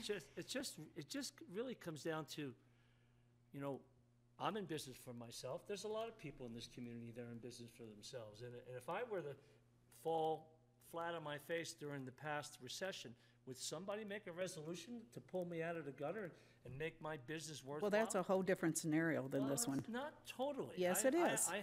There it is. I have Yes. a operating and business license in the town of Snowmass like a lot of people do. Yeah. Okay, and now, I'm not jealous. As I said, I'm a big fan of George and Gwen. But this When place they is were not at- going to when they hell in were a at- handbasket. At the Highlands, you know, Gwen knows all this. And I agree with Bill, we should be celebrating this and not necessarily having the community rip each other apart over the whole thing. So, to answer your question, listen, I don't know. I don't think we need a resolution, so I'm not a fan of the resolution to ask, if the ski company wants to come forward and extend the lease to Whitney, and whatever negotiations are happening between the 2 or 3 of them, that's truly their business, and I hope it works out for Whitney's and the Gordon family, but I just can't see this being a big issue for the community. Thank I you. know we've gotten a lot of pro letters, and I've gotten a lot of people asking me, thank you for support, and I agree with you, but it's not as many as the pro letters, so I'm not saying it's equal. But this, again, I've made a decision, I can't support the resolution, and it's that simple. Okay, we have a motion on the table. Okay, well, because I was just gonna, Yeah. I had written some alternative language to that paragraph. All right, I'll hold my motion until we hear the You could throw alternative out language. if you want, Okay, Go go ahead. ahead. because you know it's my favorite thing to do. Okay. An attorney. All right, so in replacement of that paragraph, I would consider saying, whereas the town of Snowmass Village and the greater community understand and are supportive of Gwen's High Alpine's desire to seek an extension of their lease and operate the restaurant well into the future. Very reasonable. That's, I think it's a little bit more of like, instead of being so, I like that better, okay. but you still haven't won me over yet, but go ahead. Well, no, that's it. That's that paragraph rewritten. Well, thank you. I think that's a good, I think it's a nice change. yes. Alyssa. Okay. Okay, with that language, do I have a motion? Okay, I move to accept the resolution with the proposed changes by Jamie Knowlton and Alyssa Schenk, Genshaft, is that what you're Genshaft, whatever name I'm called today. whatever you, which one you want to use. If it's my ski pass, it's Genshaft. So we have a motion with the modifications. Do I have a second? I'll second it. I'll second it, Okay, sorry. okay. All in support? Aye. Opposed, same sign? no. No. No, okay. 3-2, thank you. We'll move on. It was Alyssa. was the second. Jamie and everybody, thank you so much. Thank you. Thank you very very much. much. Okay? I mean, Thank you, guys. You. Okay, we're going to move back. Whitney, best of luck. Yeah, best of luck. Okay, we're going to move back up.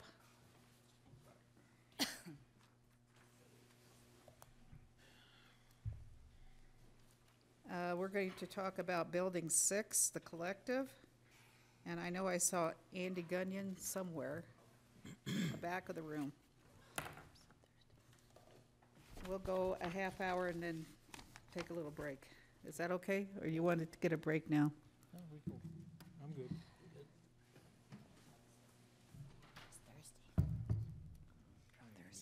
If I'll start talking if that works for you, Madam Mayor. Get Huh? this, can I start? Yeah, go ahead. You want to pull the mic a little closer to you? Yes. So this is the, I believe, the third time this concept's been discussed with this council.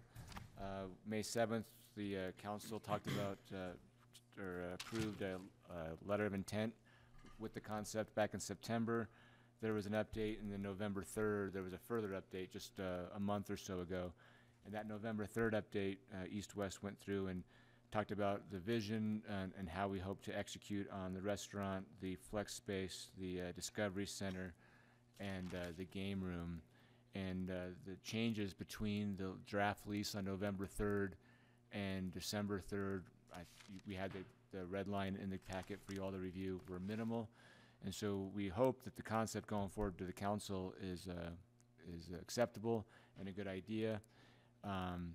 Staff's recommendation, of course, is to approve or to authorize the town manager to finalize the proposal and get it executed. The fiscal impact is probably one of the larger issues for the council to consider. The town is going to be contributing, or is expected to contribute, $767,000 towards that. $350,000 is earmarked for Discovery. That's design, construction, get it off the ground. The remainder would go towards the operations or the construction of the rest of the facility. East West and its partnership is expected to invest over $2 million in the building. One of the larger other operational fiscal issues is the ongoing operating costs. If there are any profits, then those profits would be split 50-50 between the town and the partnership. And if there's any losses, those losses would be responsibility of the partnership themselves. As part of the lease we put in the packet, I apologize, the exhibits were not included, but they're on your dais tonight. But again, I don't think there's anything different or surprising. Exhibit A is the layout of the facility that the council's seen on a number of occasions. Exhibit B is the profit calculation, and those are just, it's to show what is expected to be in the calculation. It's not an absolute, but to show that level of reasonableness in the lease. In the lease, there's discussion about the partnership presenting an annual budget for town consideration, so that we understand what to expect and expectations are set going forward. And that this Exhibit B is a demonstration of what those profits and loss would look like. Exhibit D is the owner's the construction management agreement. As part of the lease, the construction management would be handled by the operator, by the partnership. Basically, Will Little, who uses the names, would manage the construction for us. This is, generally a cost to anybody constructing. It's part of the negotiation that East West would absorb that cost for the Discovery Center and help get that project underway. And in all honesty, it helps coordinate between all the three aspects of the building. We think between this helps fit that goal of having all the components of the building work well together. And so Exhibit D is just a standard agreement that way. And then I think that's it. Exhibit C, which is skipped over, is when you read the lease, I know you understood that there's still a number of design issues to be worked through. And so Exhibit C would be the actual finalization of where the lines would be for different types of uses, and it won't be done until the actual schematic design is completed and approved by the town. And so with that, I think the council has seen this on a number of occasions. I know Andy's here to answer any specific questions. Of course, I'm available. Madam Mayor, during the SKICO presentation, you talked about the collective and its work. Yeah. I think that's just representative of the effort that's gone into this. We've looked at a lot of different iterations over the last 8 months, 10 months, 12 months of what could happen in this building. I think it's determined that this partnership is solid going forward. It gives a good platform for Discovery. It gives a good platform for Base Village in the development area. And I think I know that with this lease, we've got the flexibility to make really good things happen, and if we need to change, we'll work together as a partner to make things happen. So with that, it's our recommendation to authorize the town manager to execute the proposed lease and keep the project moving forward. Okay, questions? I have several. Do you have some? Well, I guess the obvious question for me is who is Discovery? Yes. And where are they? So I'll answer that roundabout. Discovery is still the board, and this lease is not about Discovery. This is about everything but Discovery. And that's why I did not take the time to say, hey, they need to be here tonight. This lease is about 3/4 of the building, and Discovery Okay. is its own 1/4. And so if I can go on for a couple more minutes. The board has met recently. There is, I think I put it in the update, they do have the designers on working on it. They hope to have their kind of, I don't know what you call it, but the initial design done in the next week. And we hope to say, all right, this is how the components are gonna be working together. But this lease specifically excludes Discovery, which is why they're not here tonight. But what the lease does, I think, is it commits the town to $350,000 for Discovery. So if this lease is really just with East-West, can we take out that commitment out of this lease? Well, so what, I mean, sure, you guys can do what you'd like, and we'd have to negotiate that again. But the premise of that is because they're investing in it, and Andy, you can speak for yourself, I don't have to put words in your mouth, but because they're investing what they're investing, they wanted to have an idea what was gonna happen in that final 25% of the building. And that was the direction of the council. That's what's in here. The $350,000 is the town's commitment to do something substantive and worthy in that, so that they weren't making their investment next to something that wasn't. And so that's the thought behind it. You know, if it wasn't Discovery, if that fell flat and it didn't move forward, I'm confident in saying that we still need to do something with that other 25%. Okay, so I think I understand that it's a commitment to finish out that space or put the money into that space. Correct. Regardless of who is there. And in rough numbers, we're at initial design. Right, so but in our rough budgeting, that dollars gets us to a solid finish, so that something can happen in that space. So, not to put words in either of your mouths, but the idea being that we don't want to have a building that's finished, 3/4 of the inside is finished off, and 1/4 is sitting there with bare, that's the premise. Studs. bare metal, right? That's So it's 350,000 just to get drywall in. The drywall's up, it's Yeah. the HVAC, it's Yeah, it's all flooring, that it's other stuff, lighting, okay. it's beyond drywall. But it's not any exhibits. It's not, likely not. The budgeting that we've got is flooring, lighting, HVAC, that kind of stuff, but those are the budget ideas that we're working through now. So the town commitment for Discovery is $350,000 right now. Correct. We've got about, if I remember right, we've got $30,000 of that, help me, committed towards the design of the Discovery experience. And that's, Discovery's got $30,000 of their money, and I'm using round numbers, but about $30,000. We've got about $30,000, so we've got about $60,000 of design in that area to understand what the story's gonna be, how it's gonna be told. And who's paying this? Is it our staff going to be there, or is it Discovery staff? Yes, both, all. Okay, do they have money to pay staff, the Yes. board? Well, I'm sorry, I thought you were talking about design, our staff for designing it. I'm No, sorry. no. Once, let's say Discovery is going to open, Mhm. who's paying the staff that are going to staff it? If it opened, I mean, today, the Ice Age Discovery is paid for almost entirely by the town. There was a paleontologist that was working, say, 12 months a year. The town paid for about 9 months of the paleontologist. Discovery paid about 3.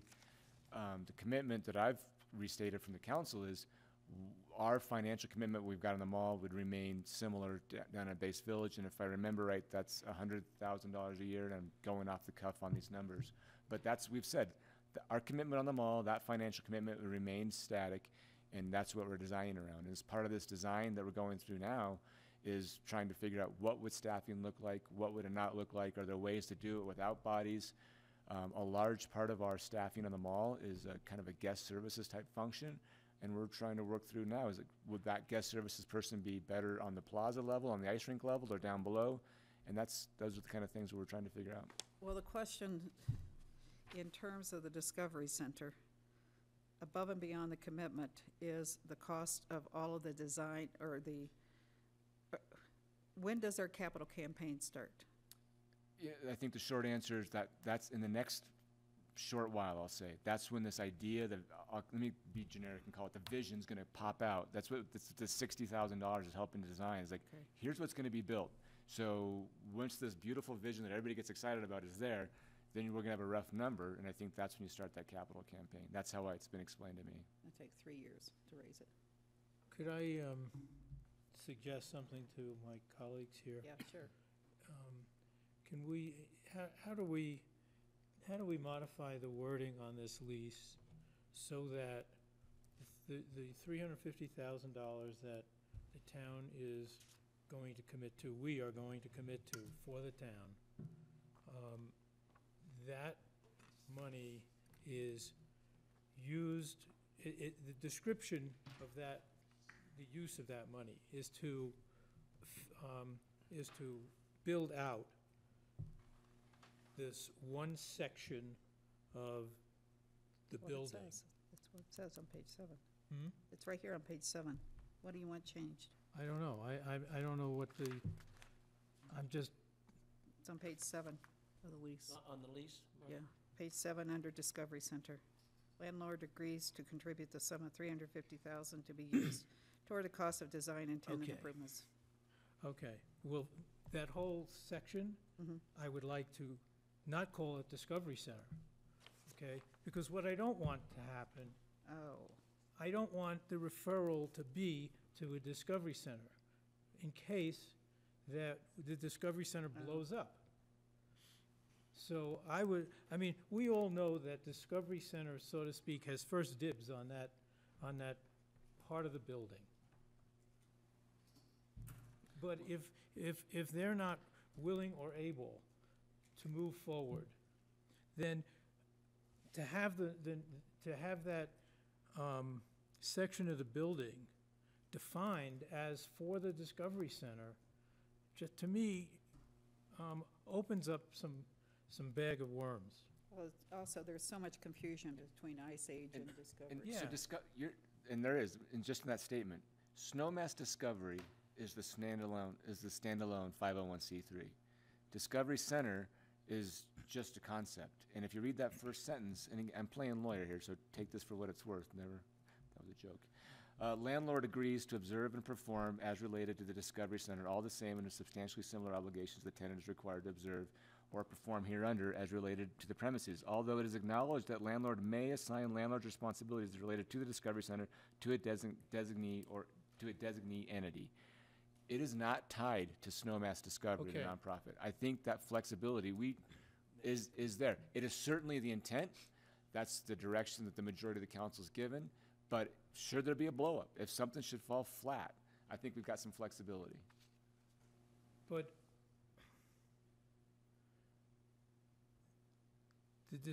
by identifying it as the Discovery Center, which now is being operated by the town, are we committing the town to an indefinite operation of this, whatever the Discovery Center is at this point in time?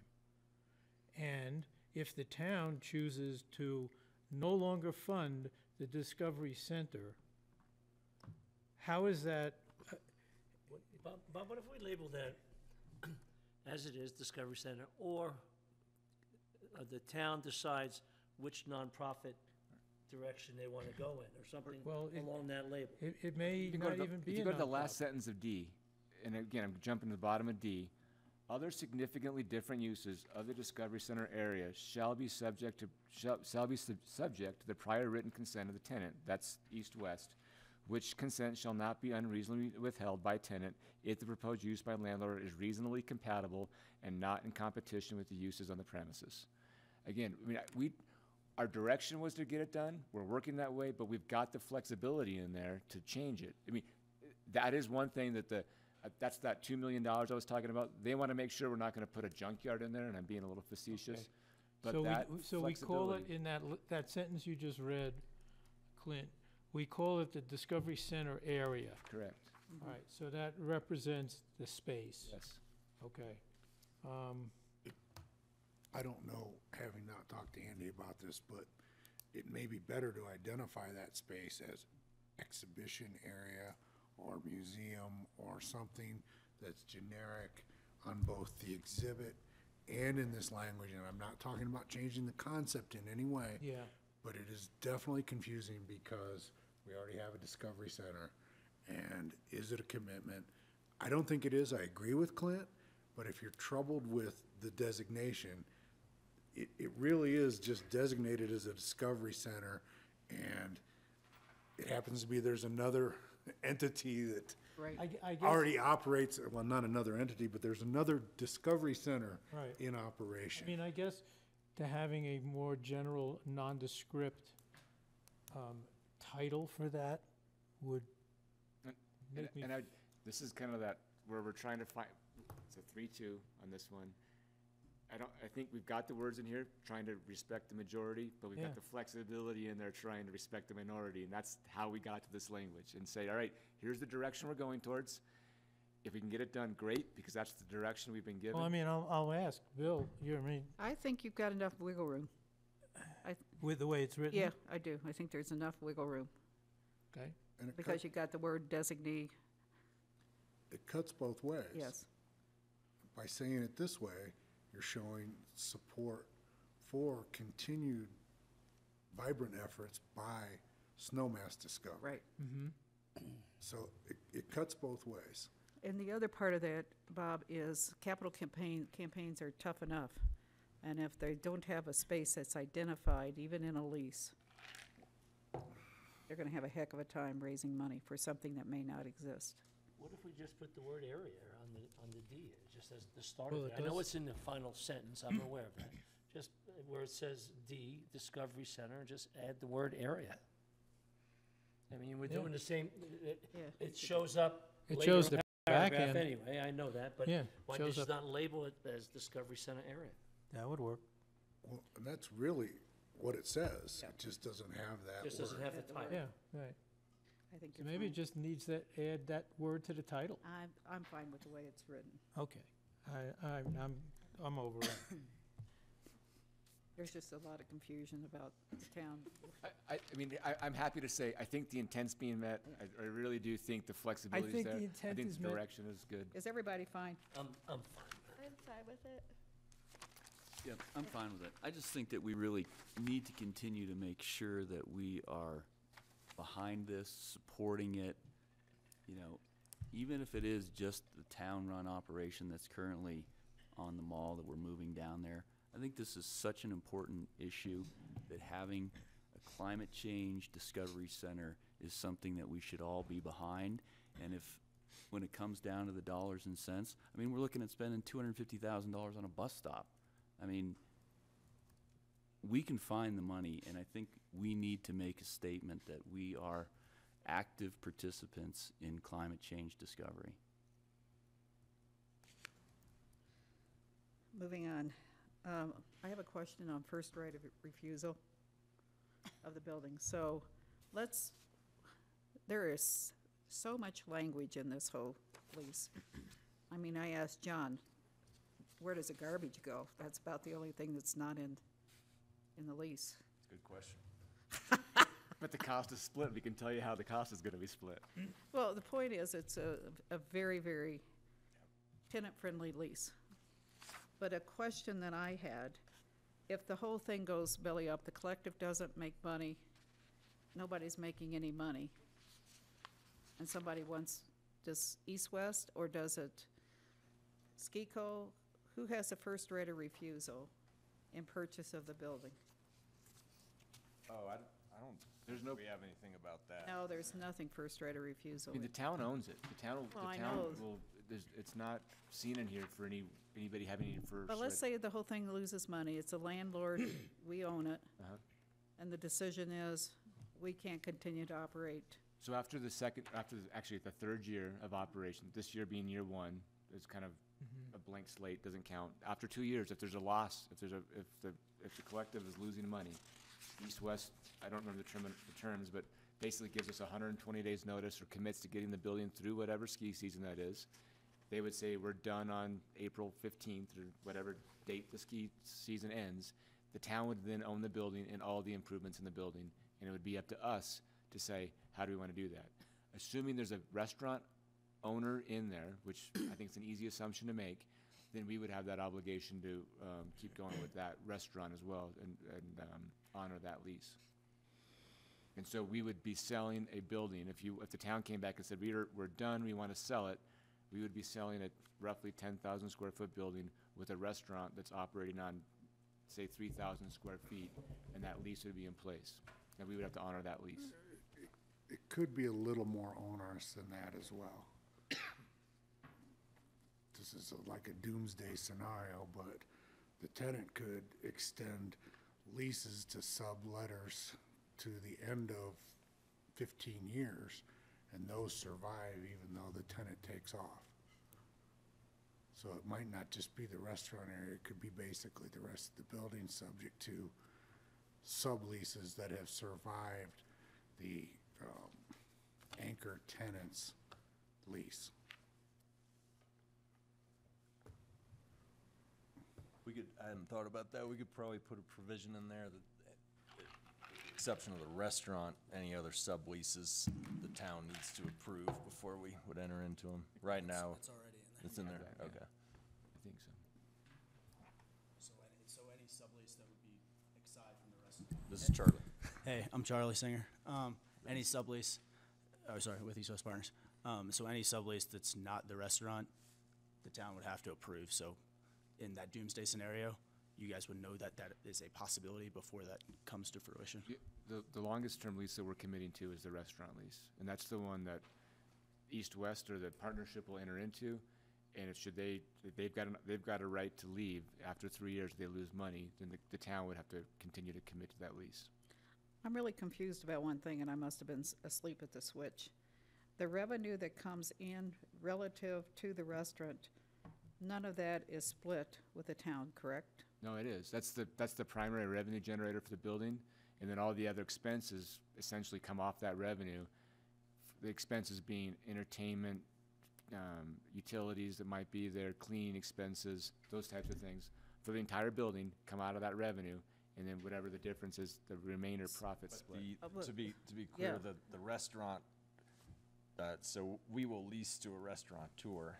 Uh-huh. They'll be an independent operation, and they'll pay rent. So the To the 7% or collective. 8% or whatever it is? Yeah, it'll be at a stabilized level, will be 9%. Okay. So that rent that the restaurant come in. operation's paying, that's revenue to the building that we all share in. But the actual restaurant revenue That's is the theirs. restaurant operators. Okay. And they don't pay anything into a percent of their gross? Well, they'll Other pay, than the rent. on a stabilized basis, 9% of their gross towards the collective Got it. operation. Okay, got it. The,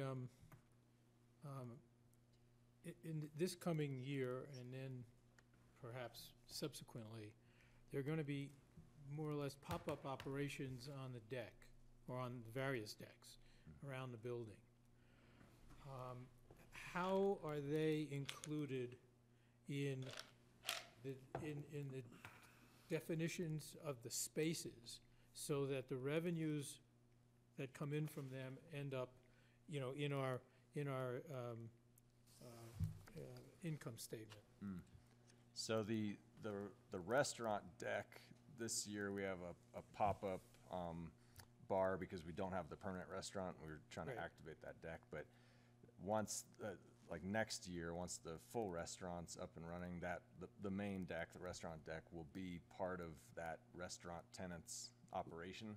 Well, it's part of the lease? Is Yeah, it? so whatever they sell on that deck will absolutely be captured into that gross revenue The total calculation we were just talking about. Yeah. There's some other smaller deck areas, and there is a line, don't know if we have the exhibit in what you have, but there's a line where building 6 starts and where the plaza starts. Mhm. So there's a definitive demarcation between those two, and that's how expenses will be tracked and everything else. So I guess if there's some kind of an event where there's things going on in building 6 and on the plaza, we'll have to make sure we're, like, if an event producer is coming there and doing things across both of those, we'll have to always make sure if he's paying a fee for use of that's being allocated fairly between plaza area and building 6 area. It's like Mike, I guess during that presentation, or somebody mentioned that Colorado is coming this winter to the collective. Correct. So is that going to be inside the building, outside the building? I mean, I guess I thought it was outside the building. is. because Outside. The inside's not built out Right. yet. Yeah, So that it's- would just be another example. That's a revenue that the collective will have this year, and it'll show that, you know, whatever revenue comes in, that's a revenue that would be in the profit loss mix. Okay. Yeah, so we're doing a lease with them, a temporary lease, so that lease revenue, just like the permanent restaurant Right, lease right. revenue, will flow into this calculation. Okay, so regardless of where these leases are in terms of space, the lease will define the space, and that'll fill back into the income statement. Yeah, anything in the building 6 premises. Okay. In this first year, honestly, I think there's gonna be a loss. I in guarantee you the- there will be a loss. No, of It's course like- there is. And that's why we started off with 2 years, and we extended it to that 3rd year, No. and we said the first year No, can't start. I saw that we changed that date, which Yeah. I agree with. I think it gives a much better opportunity to be successful. Get it off the ground. I have a question.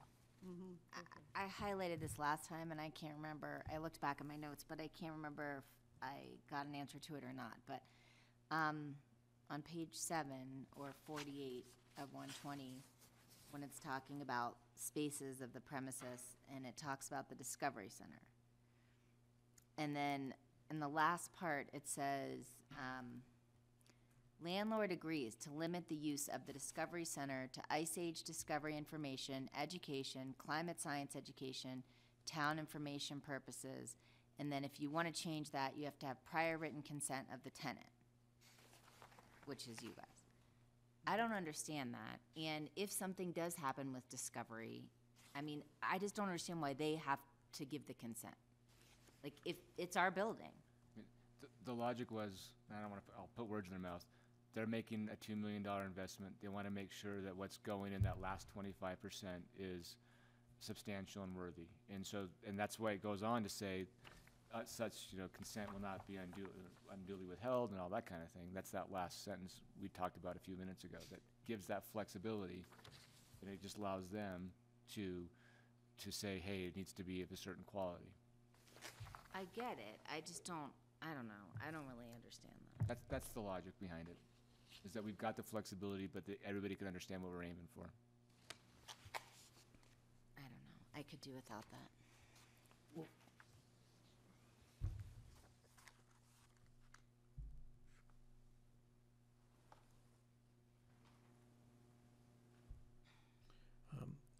John, the last time we talked about this, there was a phrase on page 26 or of 33. So it's, where is it? Somewhere around. Master lease or final?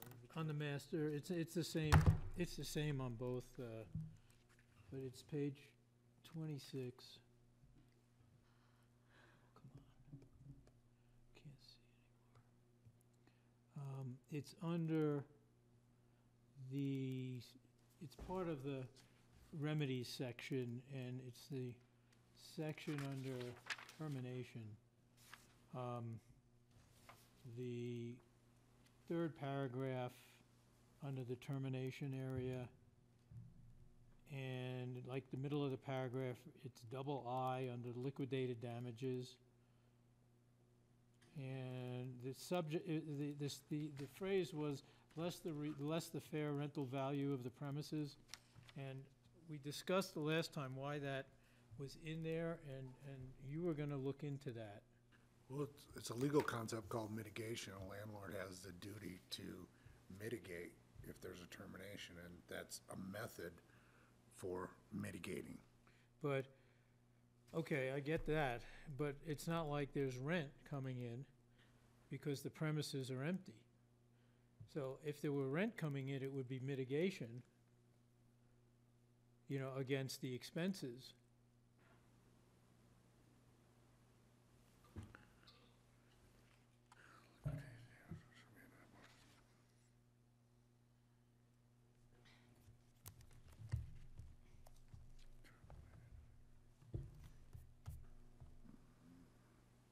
I'm not following you, Bob. Okay, well, I guess what I'm reading here is that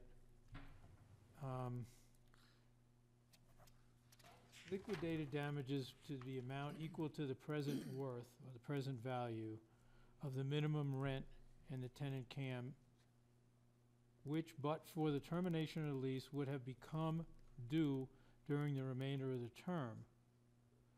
Okay. Well, maybe I am understanding it better. So that part of the sentence doesn't know if the landlord has rented some portion of the term, the remaining term, and therefore you have to reduce it by the fair value. I mean, because fair value to me seems like it's an estimate.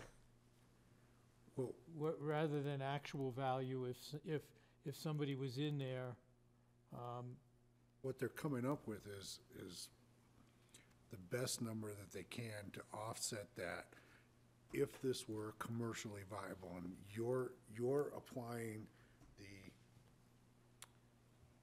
mutually beneficial arrived at rent to that, and that's what this says. I think it's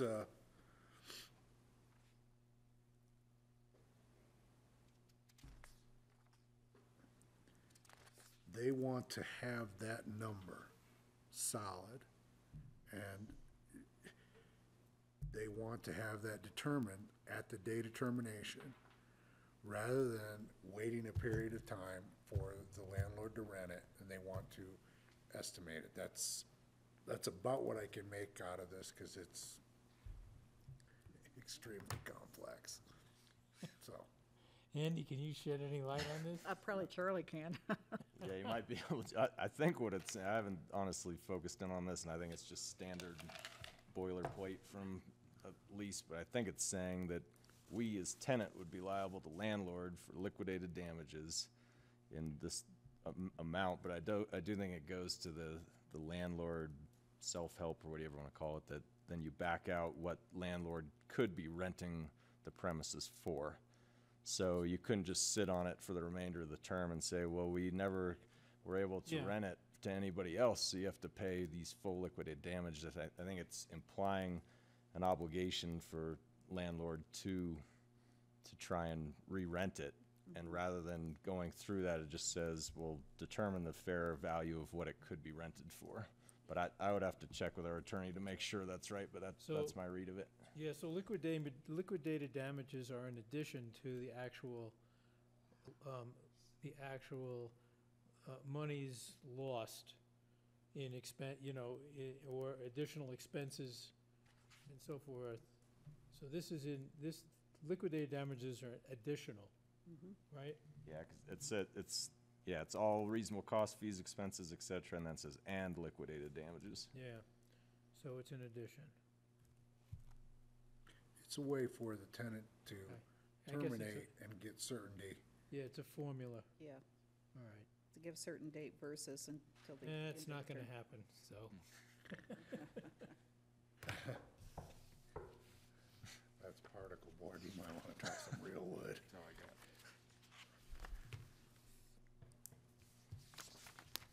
So, a question that I asked previously, and I don't know if this was, I couldn't find it as such into the lease. The landlord owns the building. The town chooses to hold an event, our marketing department. Okay? Is the town obligated to pay rent to the building for that purpose? If the event's in the flex space, for example. Yeah.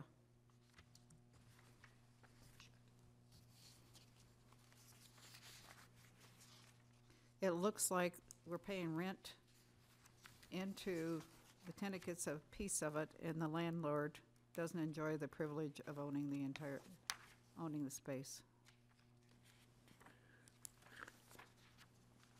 We enjoy owning it, but now we're paying rent to our, To the tenant.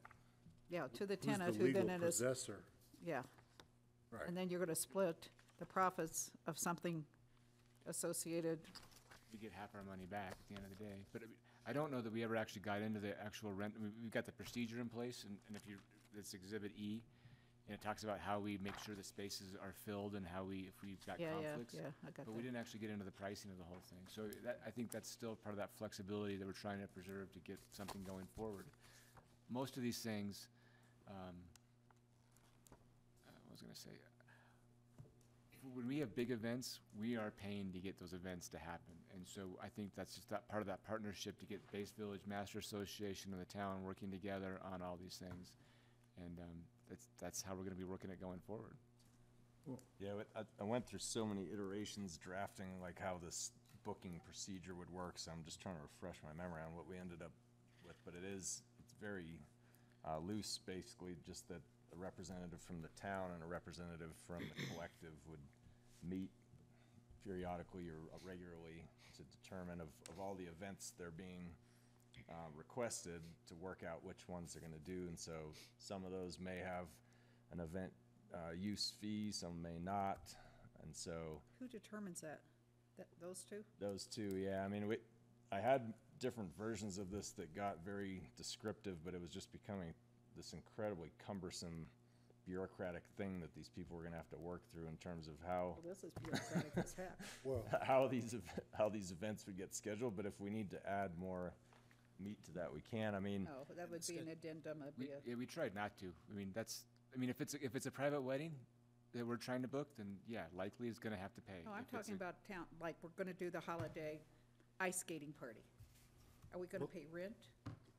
It's up to that, I would say most likely no. yeah, But I was it's gonna up to say that, but it's up most to that likely no. booking, but it's up to that booking Yeah. committee of two people to determine that. well, and there's also, when you're talking about a skating party, that's under the Lot 2 Plaza. Plaza agreement that is a three-party, I believe, between SkiCo, the Master Association, and the town. And there might be somebody else, I haven't read it in a while, but it has a similar convoluted process like this. But what they're based on is that, well, sounds silly, and I can't believe I'm gonna say it, but a rising tide floats all the ships.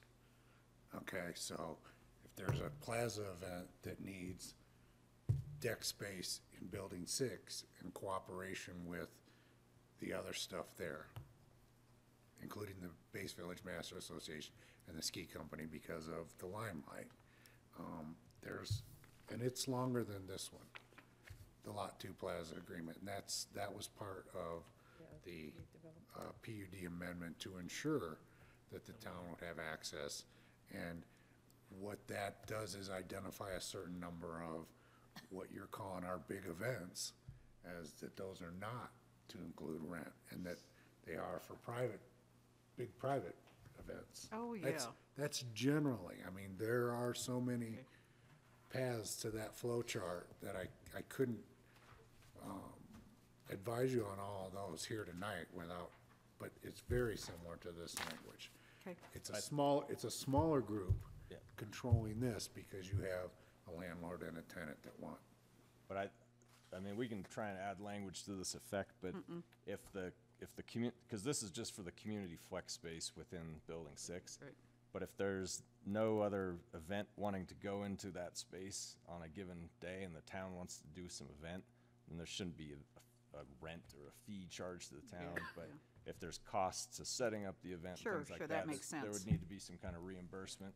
Yeah, that makes sense. But where it would get tricky, and that's where we tried to create this thing where there's these two people that need to mutually agree, is if there's a wedding that would be good for the collective's revenue to have on a night, and the town wants to do an event, then those two kind of need to work that out. And there's a bit of a procedure as to how, if they can't come to an agreement amongst the two of them, how, some guidelines of how they would figure out the solution. But it's not an exact prescriptive thing. If you read the very fine print, it's arm wrestling at the end of the night, so. On that one, On that on the lot two, there's rolling windows of timeframes Oh, where yeah, stuff yeah, can be yeah. booked. And And that's what I was trying to avoid here, because it was getting so, but it will get very tricky when, if there's, and then we hope this happens, when there's an event that wants to use both plaza and flex space. We're It'll gonna have happen. to reference this agreement, reference that agreement, make sure everything's been complied with. And that's part of the benefit of East West and their partnership having this lease, is that if it was gonna be a third or fourth party doing it, it would be even that much more confusing. At least we're all working with the same rules for both the plaza and this. Okay, is any other questions for the lease? Yeah, I had a question on, I do over on liability insurance, but that's, hold on. On that, if I'm looking at the right thing, I don't even know anymore. I'm so confused. On page 15 or 56 of 120, there was that weird paragraph at the bottom. It's still there. I still am confused what it goes to. It's Oh, yeah. not capitalized, yeah, and it's Yeah, then, I just don't, that never got resolved. no. I pointed that out last time. I'm not sure what it's doing. It starts with then, landlord may, without obligation. Yeah, Right. we didn't get that cleaned up. But it's not tied to, Anything. I'm just don't understand it. It may actually be tied to B above. Well, it may, but then it needs to be a capital T, but I'm still, it's weird, and I just wanted to know what was happening with it, because it looks the same as it did the last time. I think I brought that up with our attorney, and I don't think he changed it, so my guess is that it actually is belonging there, but should be brought up a line probably. Yeah, it's fine if it Make note of that. belongs there, but it just doesn't look like it because it's not capitalized. Yeah. Okay, if you can take a look at that. I think it's only So on four, man. liability insurance, it looks like $1 million coverage, is that correct? Page you want. What section is that? Oh gosh, I don't remember. I just did an general on I can liability. search for it. That's our standard. It's $1 million coverage. Insurance amounts, it's on page 60 of 120, 19.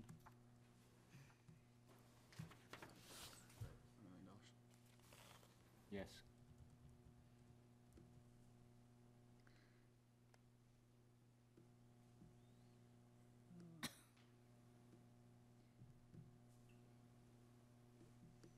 So the insurance is $1 million.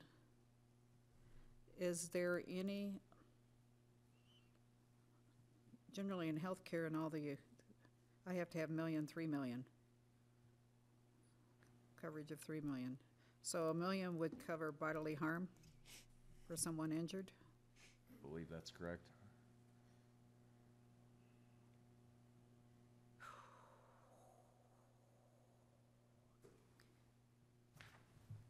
Is that $1 million per person or per accident? Single limits of not It's less one than accident respect to or any one occurrence. accident or occurrence. This gets beyond my Yeah. insurance. It seems that it's knowledge. pretty light. Okay. And then I was yeah. gonna ask, do we have an umbrella policy as well? Yeah, I'll have to check with our insurance people. I don't know. Because waivers that people sign, 3 million aggregate. you know, mom and dad sign a waiver for a kid to go out on the ice. Yep. But And they again, fall, break their neck. this isn't the ice, this is just 6. This is not the plaza. Well, they could still fall going down the stairs. I think I'd probably talk a little bit more about insurance. Yeah. Not that I like insurance. And if, so for the direction, if we could take it, if that's one of the things we want to adjust, we could say, make sure it aligns with our CERSA requirements, Mm-hmm. That would make sense. which Don just.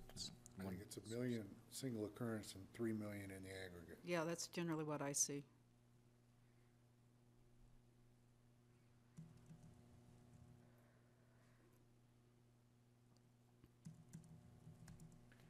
See, do I have other, it's, there's some other language in here.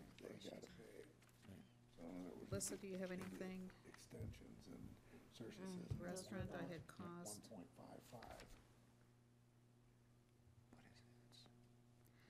1.55. This is a question more for Clint. So in terms of these marketing costs, is Rose's staff or herself associated with helping market this? Are those costs allocated into this, whatever, cost center, WIPWAP, that you're gonna create, or is that just, No, that they're not. okay, so what we're paying for we're paying the marketing expense for the Dawn, Correct, and none of Rose's time is allocated into this. correct. Okay. It's interesting, okay. What other questions y'all have? I have more on wording, but it's not really material to. Yeah, I don't have anything. Don't have any others. If I could just make a clarification on the last point, so we're absorbing 100% of Okay. losses. And so if there are any net costs, they're 100% ours. If the cash flow is positive, it gets split 50-50. So I don't, like, we're absorbing 100% of losses, we're splitting positive cash flow 50-50, so I don't think the town's actually absorbing Okay, got that. it. It's somewhat semantic. I see where you are, yeah, okay. Okay, now we got some exhibits here. I haven't had a chance to even look at them. Have you looked at them, Clint, Yeah, John? again, I apologize for not having it in the packet. Exhibit A is just the generic layout that's gonna be in place until the actual schematic's done. So Exhibit A is a placeholder to say, here's what we think we're starting with. It'll be outdated, hopefully within 2 months when the design's done. Exhibit B is the, I think maybe what you were referring to in just a few moments ago, of how we expect to split or show the profits.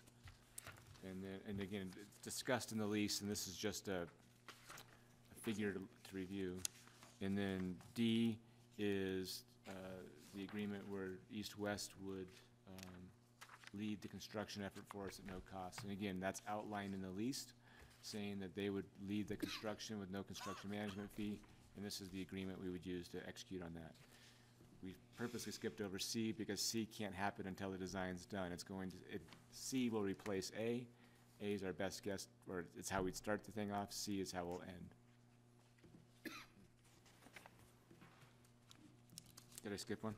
Sorry. No, I'm just looking at the master exhibit E, which speaks to an earlier question I asked. Okay. Any questions? Do I have a motion to assign Clint the responsibility to execute the lease with some modifications, such as the one you brought up, Alyssa? And clarification on the CERSA. Yeah, I think if the motion can be to finalize, to clarify and finalize the lease, then Okay. we can make sure that all these small things, I don't want to say small, but these final things are completed. So I need a motion accordingly from a member I'll of move council. to execute, have Clint go ahead and execute the lease with these modifications. I'll second that motion. Okay, any further questions, discussion? All in support? Aye. Pose same sign. Thank you. Nice work. Thank you. Congratulations. Thanks. This cost a fortune. And again, that lease. Lawyers are happy. Yeah, it's, I think we pulled it off the shelf. Let us know. Okay, we're gonna take a Thank you, 10-minute Andy. break. Thank you, guys. Thanks.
Okay, I'll reconvene the town council session.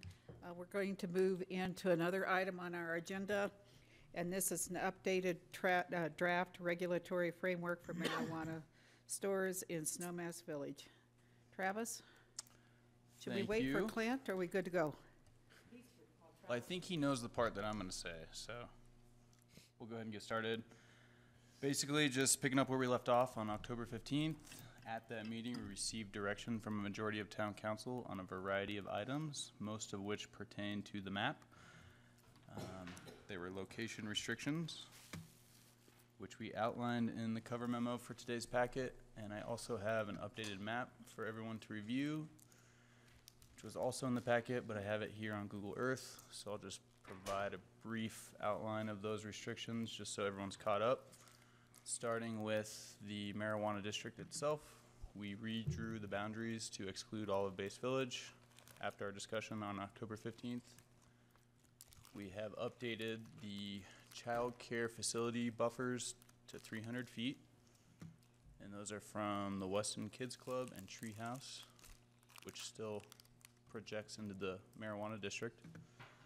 We have a 200-foot buffer from the Skittles gondola, and a 100-foot buffer remains along the slope side, which, although it extends all the way down here to Brush Creek, this is kind of no longer relevant. The one outstanding item that we kind of left off on was placing a limit on the number of licenses that we would issue to marijuana businesses in town. Staff did include a recommendation in your memo to not put a cap on those licenses, simply because of some of the experiences that other municipalities have had. What other municipalities, because they're not listed, and I don't like a statement, however, something about due to the experience of these municipalities. What municipality? Yeah, I agree. That was pretty vague.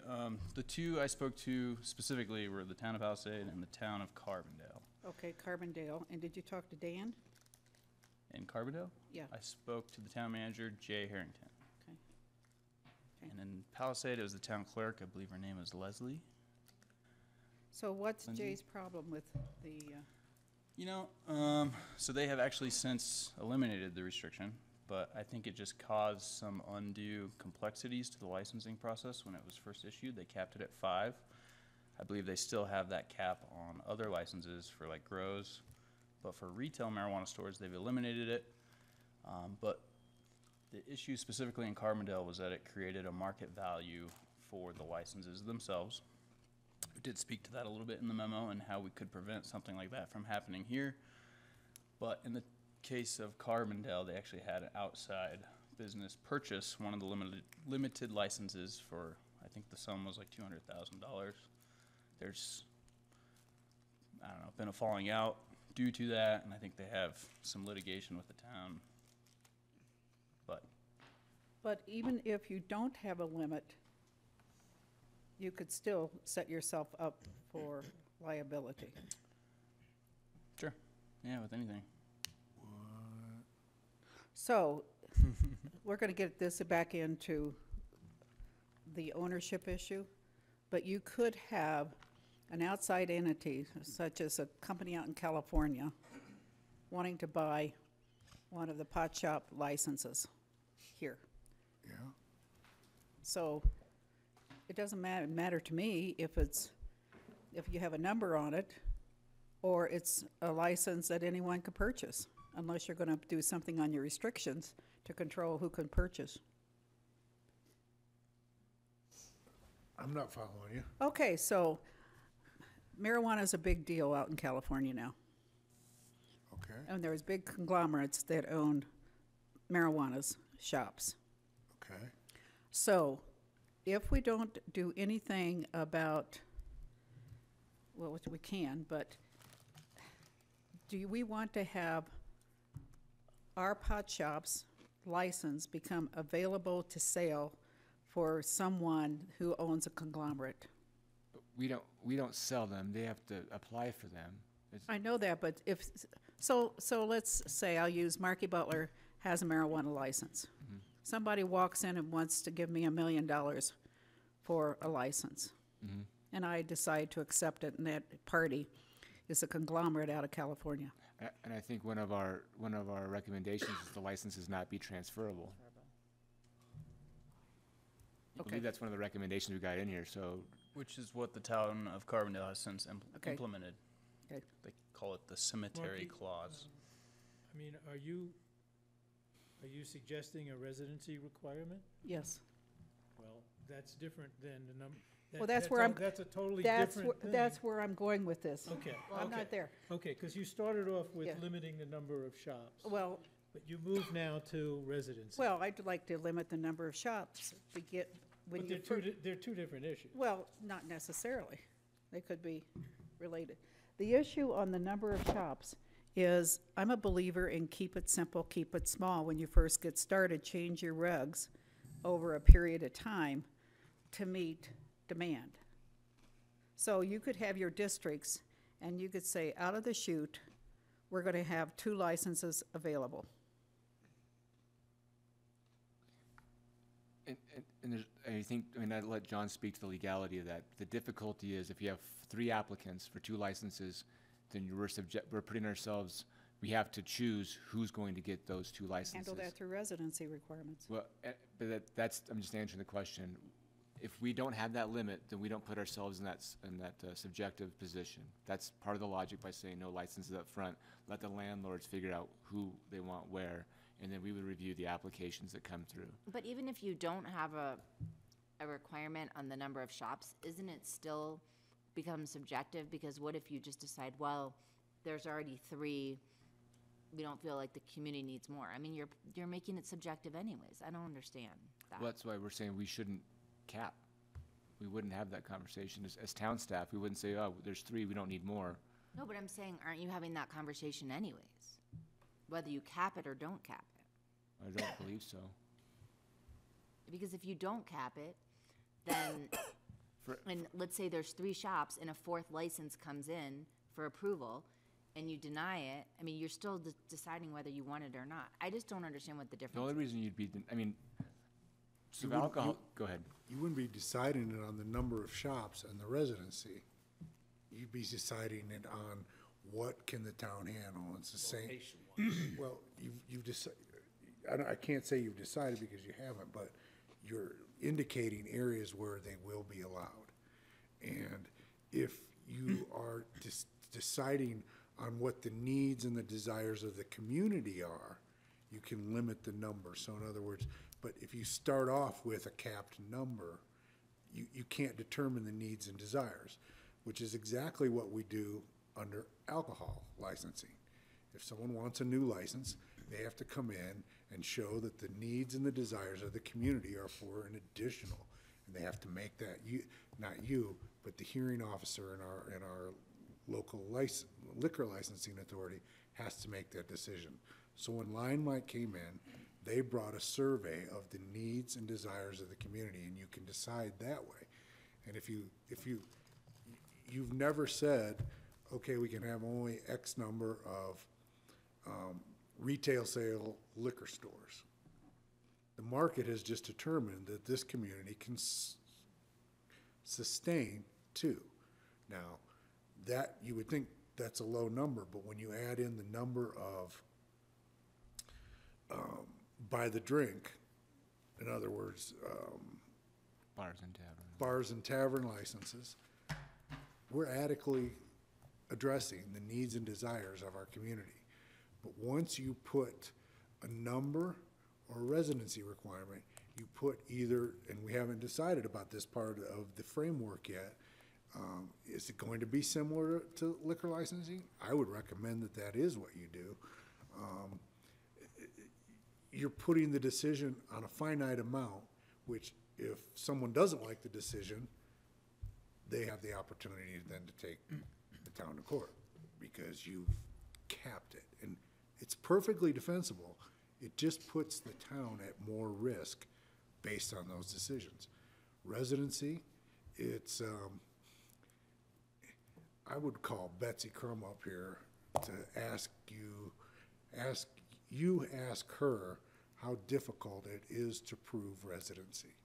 It is a moving target at all times. It's almost a subjective determination. Well, you're putting that on employee housing, you're not talking about private ownership. I'm saying it is almost impossible to prove residency. You say one thing and you find out that person, yeah, they're registered to vote here, they own here, this and that, but they don't live here. They maintain a residence. Are they a resident is a different issue. And when you get into trying to legally meet the standard of proof or non-proof of that fact, it becomes extremely difficult. So why is it if they don't have, they'd have to have a valid Colorado driver's license? I don't understand the question. Well, you're talking about to prove residency.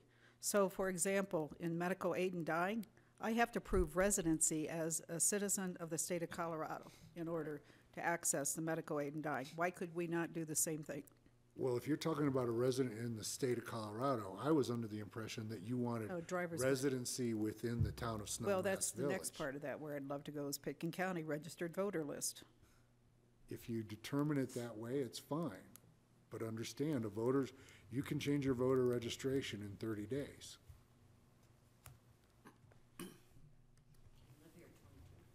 Oh, that's true. Yeah. So it's, But you could establish a guideline, they have to be residents of the state of Colorado. you can. At present, that's required by the state, and it's been indicated that it will be considered removal of that in the next legislative session. For marijuana only, for marijuana? Yeah, for licensees. So, you know, it's up to you. What I think staff is saying to you that these two items of qualifications for licensees are problematic going forward. And part of the reason we started 5 years ago with a moratorium was to see what worked and didn't work in other places and not go down those. And I can tell you the considerations of the towns that did that were exactly the same as yours. They didn't want a huge proliferation, and they didn't want them in the wrong places. Well, that's achieved by zoning. They didn't want them run by conglomerates. But I would also submit to you that the constitutional amendment that opened the door for all this had the very language in that it be regulated like alcohol. So if you decide on a set of regulations that substantially vary from that, there's the possibility of litigation on that subject as well. And the legal experts that I've talked to have said repeatedly, don't use those methods because you will end up in litigation sooner or later, whether it is a subjective decision by the local authority or an appeal to the town council. I don't know that that's the framework that will be established here. I suspect that it will be. That there will be problems, and that's the advice. And I'm not saying you have to take it, you have to go that way. That is what this pause that we took has taught us in other communities. So Mark, you have a question for you. Yeah. We spent quite a bit of time laying out kind of this regulatory map. Do you see holes in it whereby we would end up with more than two? Well, you can have two dispensaries? up the mall. You could have two up on the mall. How would you get Because two? you could put one right outside of where Challenge Aspen is. When we changed that language and eliminated Challenge Aspen for consideration. So it could be one in that building and then one down by the bowling alley. Or one on down by the Weston, down by Mountain Dragon. But that, But what's the distance between those two locations? We measured those at the last meeting. I mean, theoretically, without the accuracy of the map, but yes, there could be one on either side. And Yes. that's with that 300-foot distance between Yes. shops, and that's measured as you walk, not Yes. with these buffers as hard and Not fast. linear. There is a potential to have 2 on the mall. I think that's an accurate statement. Yes. Well, we could change it to 400 feet or 500 feet, for that matter. I'm comfortable with that. Hey, John, I have a question. Going back to what you were saying, are we more subject to be in litigation if we limit the shops, you're saying? Am I Well, am I what happens understanding is that correctly? it creates an artificial market in the license, and then when someone, what happened in Carbondale is, you know, they bought the license and then they took away the cap, and they had paid a bunch of money for the cap. Yeah, my other part of the For the question license, is, sorry. the licensing authority, do we develop a new board, or is our liquor license board going to handle this? That's up to you. I strongly recommend that you recall that a few years ago, we disbanded the liquor authority. Yep. And it's handled administratively, except for when there are requirements of hearing. And then the municipal judge acts as the liquor licensing hearing officer. And the appeals would go to the town council. But, and I envision it, we haven't really talked about this, that it would be similar.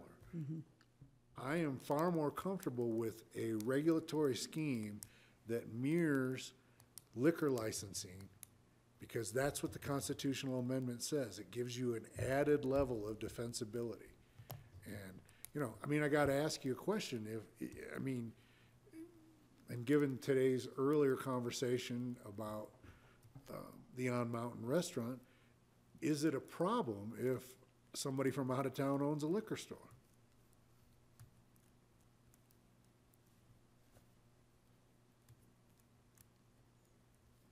Yeah. But you don't have a requirement. Well, I don't know what the requirements are regarding liquor stores. I'm gonna pick on Andrew because he's here. ABC Liquor came in and said, Andrew, we'll give you $100 million for Sundance. Do you think they're gonna accept it? Or not? I don't know. Do you think, but He you likes don't- to work. Good answer, Andrew. If you had 100 million, you wouldn't have to work very hard. Anyway, maybe I'll say $1 billion then, okay? You have no mechanism in place to say that they can't do that. A liquor licensee, and I should have just said any licensee. You're here, so I tried to make it engaging. But you know, we have talked about, and we never did it, was that we really did not want to have the big brand box stores in our village. See, a local business go under because the big guys and gals can come in and buy something out and go after it on volume discount. So my point is, I just don't want to make our licenses available, whether it's this or liquor. I'd love to see the ongoing establishment of community-owned businesses. I have a question for Bill. Hey, Bill, you said maybe we should extend it to 500 foot. Are you talking about limiting to have only 2 shops at the, I'm gonna use West Village, you know? Well, if the concern is the limit, to limit the number of shops rather than having a limit, we extend the distance between shops, and then you essentially limit how many we can Because have. you know, we're already gonna be limiting ourselves anyway because of our buffers to begin with. But right now, you got 2 up on the mall. And Potentially. Potentially. Right. It also depends on the landlord, of course, okay? Yeah. I know what he wants. And then potentially down here at the center, you possibly have 2 others. Well, I would like to talk about the center. Well, let's stay on one, Yeah. try to stay on one subject, but on the subject of 2 in the mall, it could very well happen that the first two potential licensees get leases in the mall, and nobody gets a lease in the Snowmass Center. So, as it currently stands, yeah, there could be 2 operations in the mall. And if then there becomes a third license, you go back to what John said about liquor licenses, and that third licensee has to prove that there is a Needs and a desires. community desire. Needs and desire. Needs and desire. So, if, I'll come back to you, you wanted to limit two. Well, what difference does it make where the two are? It If they're- doesn't. Okay, so then why can't we leave it alone and we let things happen where they're gonna happen? Oh, was my point, was one in the mall, change your distance, and then when we get over to the center, we don't know what the center application is. Well, we kinda do know what sketch plan is, but a concern that I have over at the center, quite frankly, is we have all kinds of residential coming in at that center. And how far do you want full-time residents to be from the pot shop? So that's a very good point. That's something I wanted to bring up tonight, because we haven't discussed that at the center. Well, that's a good point, because we don't know what that center's gonna look like. But, it's a good point, but that makes the mall even a stronger place to not limit by distance or anything else. Because it's further away from residential. Not really. Go ahead, Alyssa. Whatever Well, you it's consider not- residential, it's not- because there's It's not hotel further away, rooms. especially if Romero's gonna talk about putting employee housing units in there. And you have all the people that line the other side of, Well, you know, where Mountain Dragon is, like you know, Erica, that hotel. Alyssa, I mean, one development, one thing will affect the other. Yeah.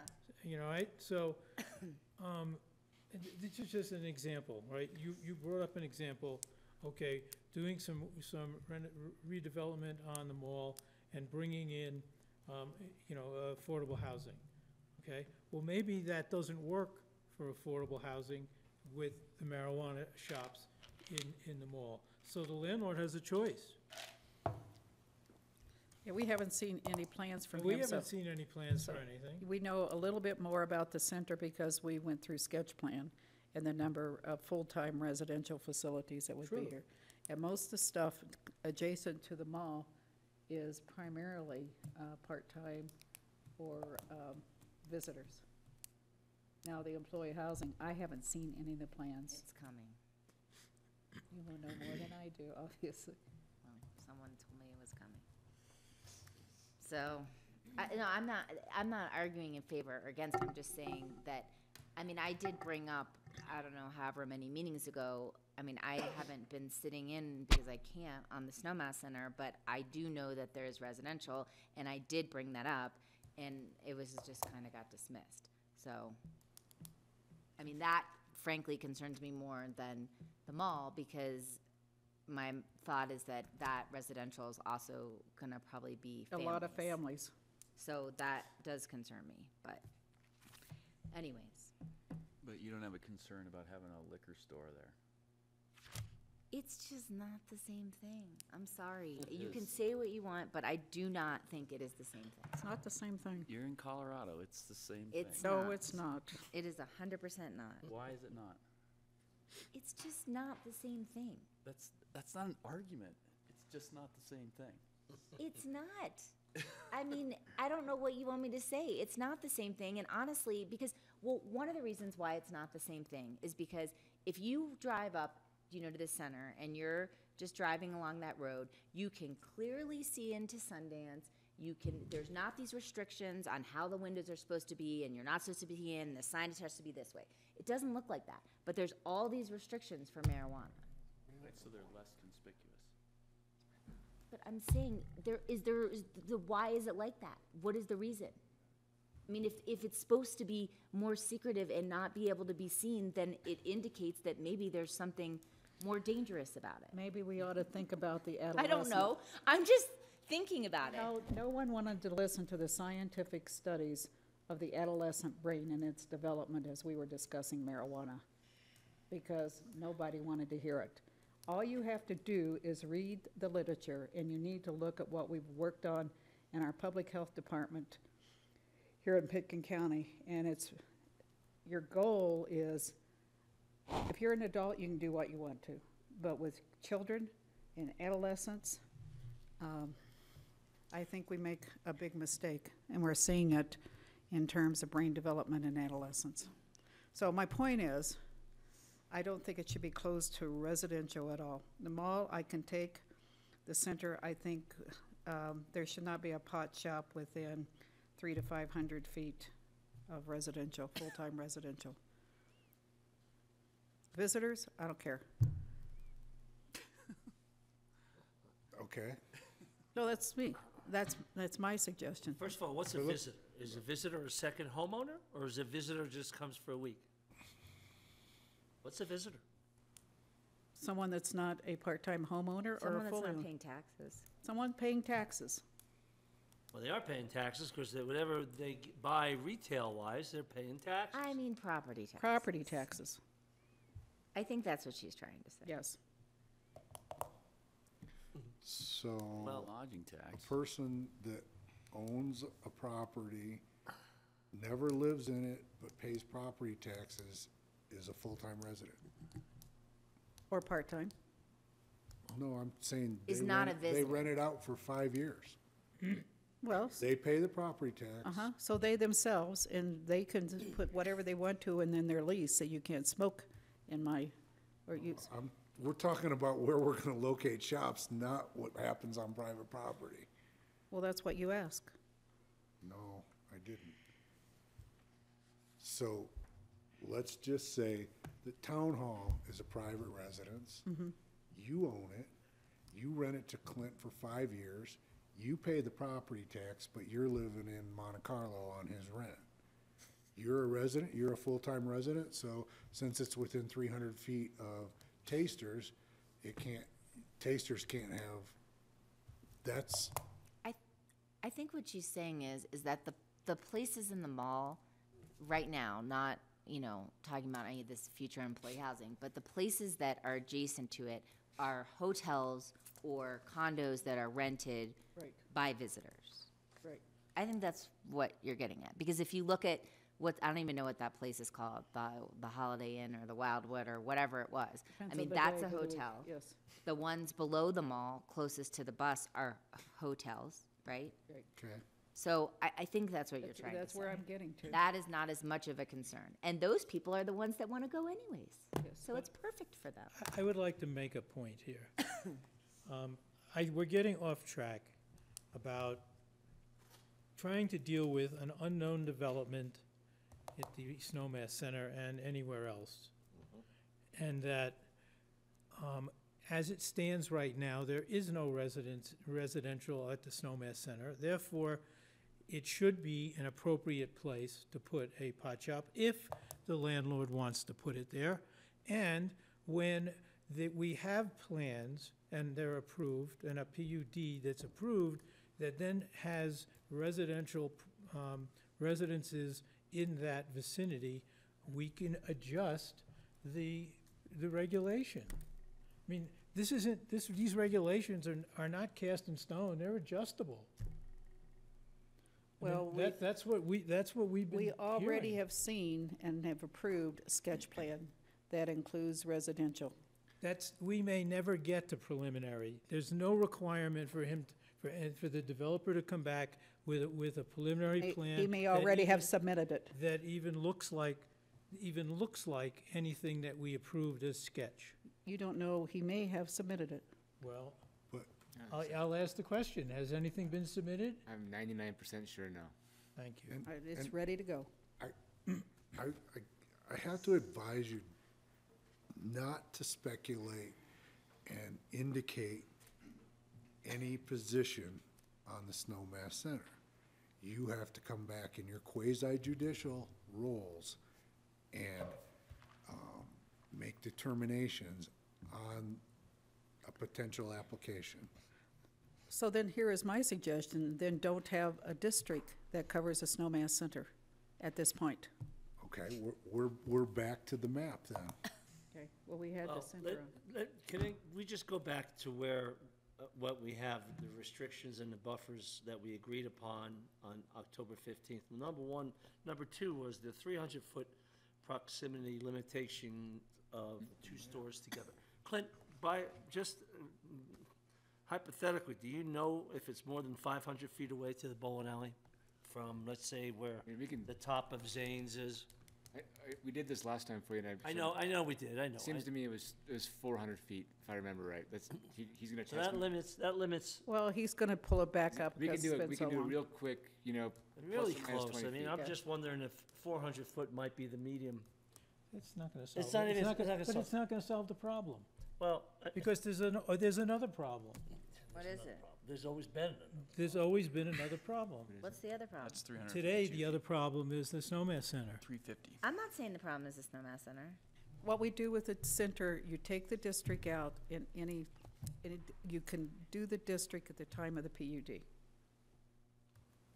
So, I don't think Nice. that's the answer, because right now the PUD, it's just in a sketch phase, and there's just as, we were advised by our town attorney that not to take that into effect at the moment. Okay, so well, can I? no, but we had it in the district.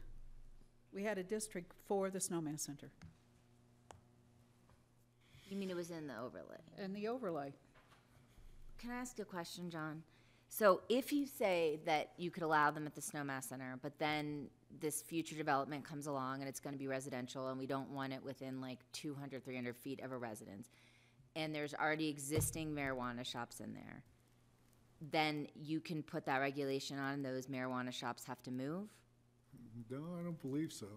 If you've issued a license, unless there's a violation or some other reason, that person has a So then you property. can't regulate it after the fact? No, you can regulate, but you're telling an owner, it's okay if you invest in this property and put up a pool. Right. And then you come back and without the owner's consent, so it's not a PUD amendment, you're saying, yeah, you can't have a pool there. That owner is entitled to just compensation. That's a constitutional concept. Right. So the remedy around that is do not have a district that we've been talking about that encompasses the Snowmass Center right now. And you can change your regulatory scheme. What about that other area below it, like the bank building and the gas station? This was a question I asked. Before you leave this, Shaq, because I know that yellow line, to answer Yeah. Councilman Good, that's 350 feet. Okay. So I'm sorry, now we can spend, we're Thank gonna you. lose that line when we move, so I just wanted you to see that.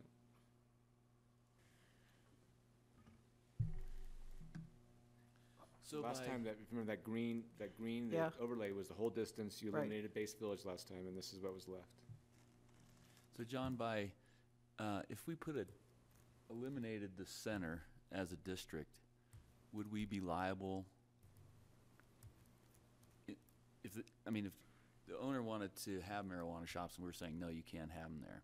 No, I wouldn't use the eliminate, you didn't authorize that district. That's a different thing. That's not a takings. Okay. That's a decision that So- what is good for the community is this zoning and how it applies. To answer, listen, your question, that whole green is all that district, meaning you had a No, the question. bottom part is not the Snowmass Center, not the Conoco, not the bank building. That's not considered the Isn't it- Snowmass isn't Center. it Conoco and Alpine Bank? Yeah, but I think what she means is eliminate the upper part, leave the. I'm lower. talking about eliminating The upper part. the Right. Snowmass I'm saying Center it right still now. leaves the potential for one of those other two locations. Yeah, so eliminate above Kearns Road, Define current. Where the cursor is. where the cursor is, whatever that little road is there. Yep. Eliminate above that and keep below it. Because then it solves your problem of any future development that may come, even though we're not supposed to be thinking about that. Well, okay. So then the owner, let's say the Snowmass Center comes through on a PUD and they're fine with it, then you develop a district. But in the same token, we could just leave that district open right now because they haven't come forward. And that by the time that the moratorium is taken off, or we go forward with this, maybe they will come forward and we can restrict it at that time. No, I would say restrict it now. I don't see the hurry to restrict it now, personally. Because you can't go backwards. Yeah, you can't go John backwards. just said it before. If Well, it's not a matter of going backwards. If we set our buffers in for residential and stuff, and then all of a sudden the PUD comes in, right? We haven't issued any licenses yet. He could issue a license right now.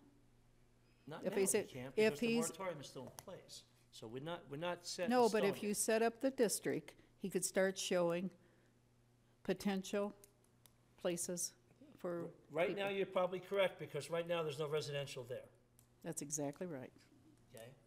And so my thought is, at the time, if a PUD comes in,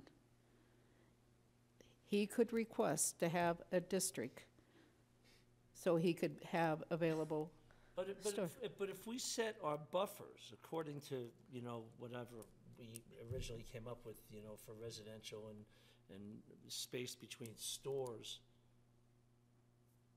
he's not gonna be able to rent these stores as a retail shop with those buffers in place. Well, he doesn't have it, there won't be a residential buffer now. We don't have a residential We buffer. don't have a There's no residential buffer. Well, don't we have a residential buffer in our restrictions? No, No. no. No, we we don't. never put one The in. commercial activity wouldn't be allowed in a residential zone. Right. That's just That's, based on our we existing. talked Right, about but it's that. not within, Land Margie use was code. saying within a certain amount of a residence. And we took that out because then we said, last time, it eliminates all of the Snowmass Center on the only levels that we would allow it. Because it's next to residential, so we took it I out. understand what everybody is saying, but in the same token, I'm listening to our town attorney that we do not have, this future development has not happened yet, and we should not necessarily go with what potentially could happen. Well, here's one for you. And this is a question that I asked John the other day. So if you lay a district, and I'm thinking of Alpine Bank, we have them within, quote, our district map. They, the owner of the land, why do we have a right to place a district on a private-owned property? Because it's zoning. But what happens if, I guess I wouldn't have to lease, but I would see that if the town decides to zone something as an area that you could have marijuana, could that not be construed as decreasing the value of my property due to zoning? Actually, and it's not zoning, it is zoning, it's a part of zoning. You're changing the uses allowed within a commercial district. And any landowner, when you have the public hearing, when you're doing this, can come in and say what you're saying. I.e., no, this is a diminution in value of my property, this additional use in the district in which my property is situate. So the Alpine Bank, for example, could do that. Yes. And you would weigh the needs and the desires of the community, not in a licensing sense, but in the change of use for that commercial district. Okay.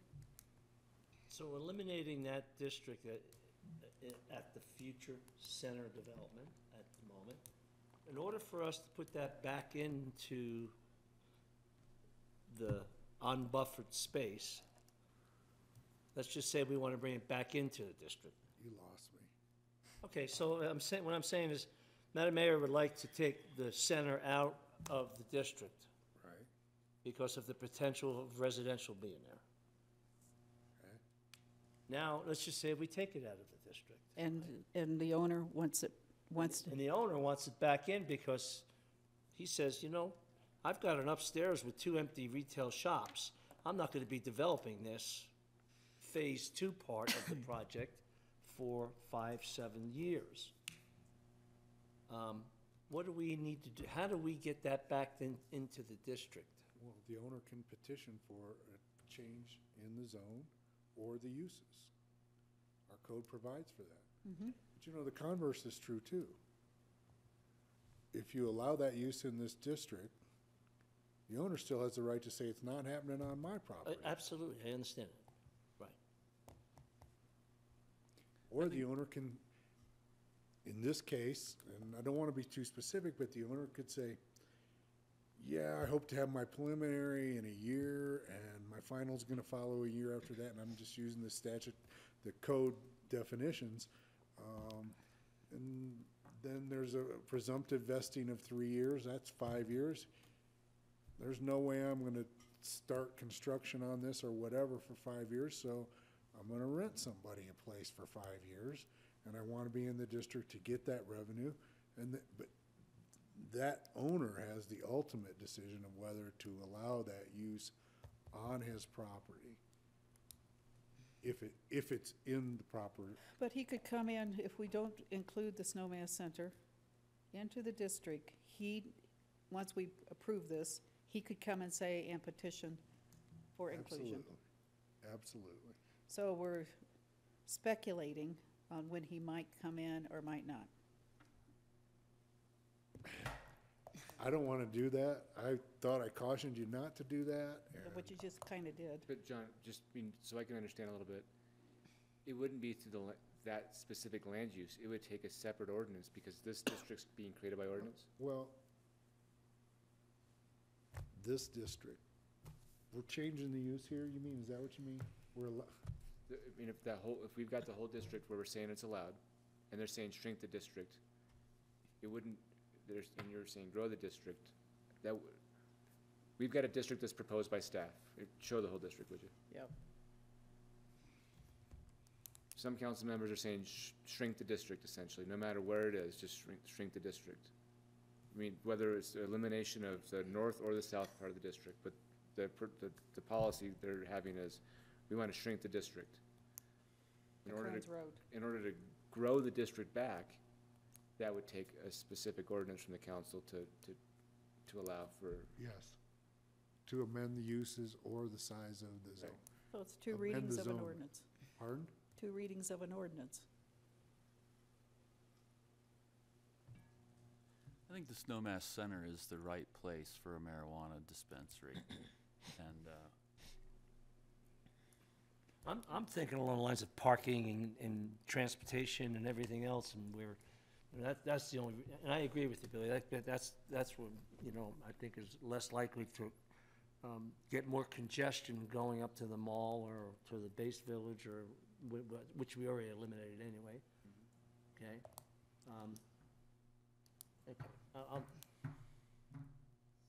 I don't think we've accomplished anything, but I personally think you hold off on the center and he can come in.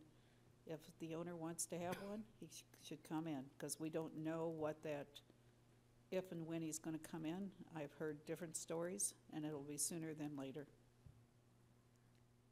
in terms of his PUD. And he can request it at the time he comes in. or we could just include him, and if he decides he not doesn't to. want it, he doesn't have to rent. But I wouldn't include him in a district. It's like Alpine Bank. Why are we including them in a district? They don't want to be in there. They're private property owners. They may not be there forever. Yeah, they might look a little differently at that $1 billion offer than Andrew did. Yeah. They might take it and find another location with You know, a small fraction of That's that not. billion. there is a part of me, Lee, there's a part of me that I'm agreeing with Marky and Alyssa that Kearns Road should be the divider, and that at this point in the development of the PUD and where the land use is, it's probably better to lay it out that way and have the property owner, if he chooses, if he really wants to do something, to petition us to have it done. Okay. There is no PUD there. Yeah, no. There's a know that. Well, proposed, there's a proposal. I said in the Okay. process. I think I used the word in the Yeah. process. He did. But yes, you're right. I and- heard and the PUD. And then the process. I didn't hear anything. Well, I'm not allowed to hear La la anything. la. Anyway, so that's, I think, how I feel about this, because otherwise, We're gonna be here all we're night. not moving, we're not making any progress So here. we didn't go anywhere at this. Well, are we good with all of the other stuff, the buffers and the other restrictions?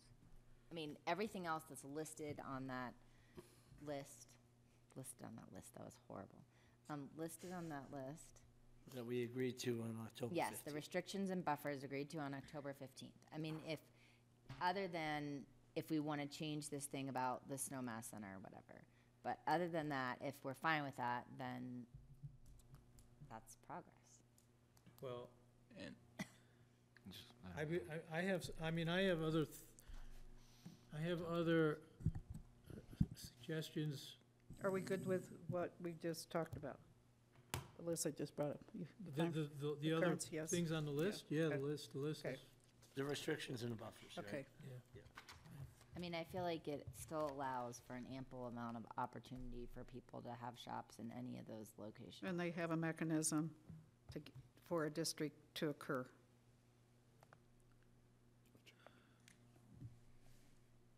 And Alpine can come in and request that they not be included in the zoning, correct?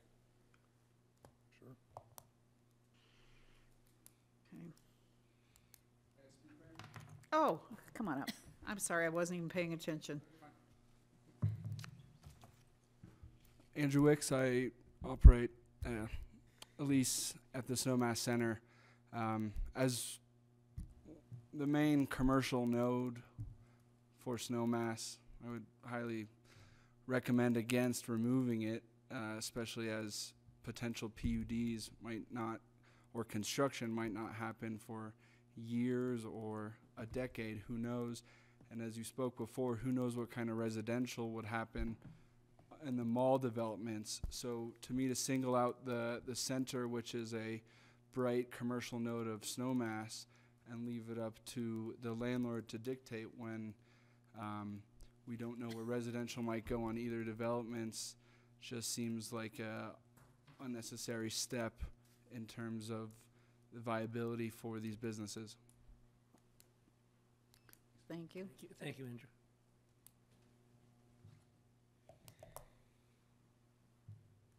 Well, there is a mechanism for him to come in and ask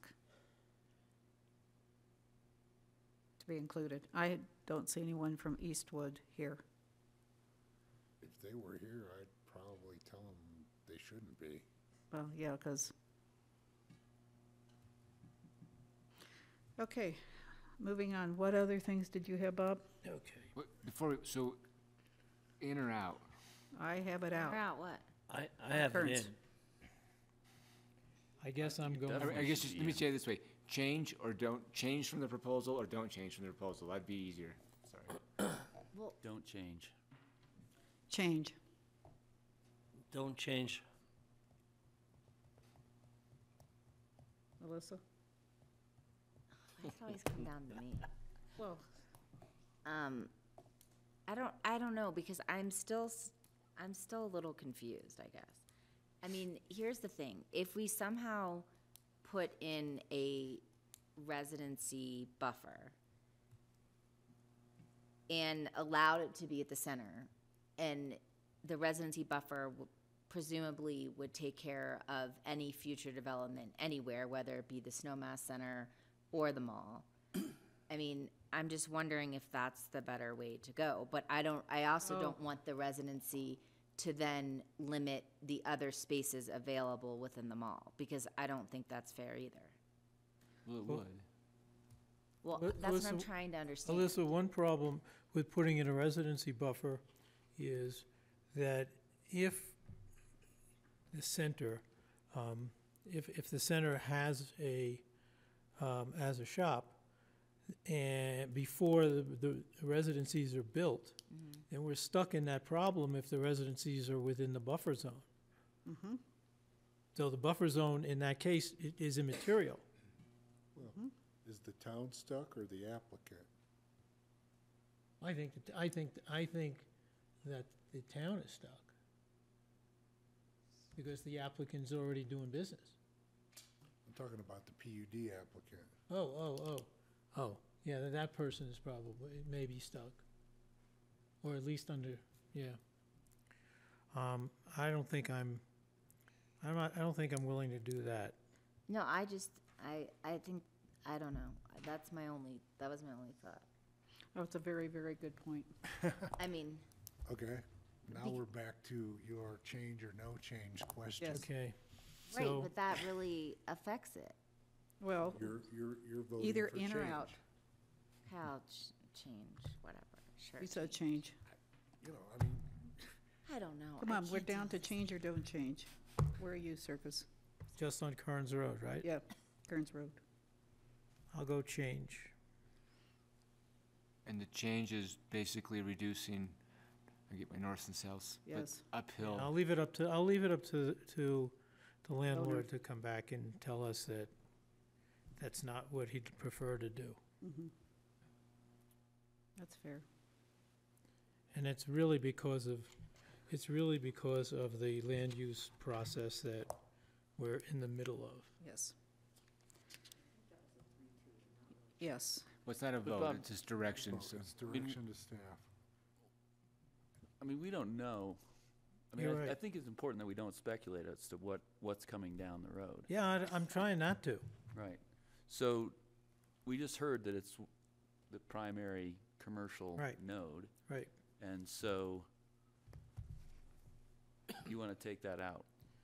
I want to take that out, and I want, when we get all finished with this, and we actually have these regulations, and it's up and running in some fashion, I want, at that point, if the landlord wants to have that use in his center, then I'd like to see the landlord come in and say, this is what I would like, and I would request a change.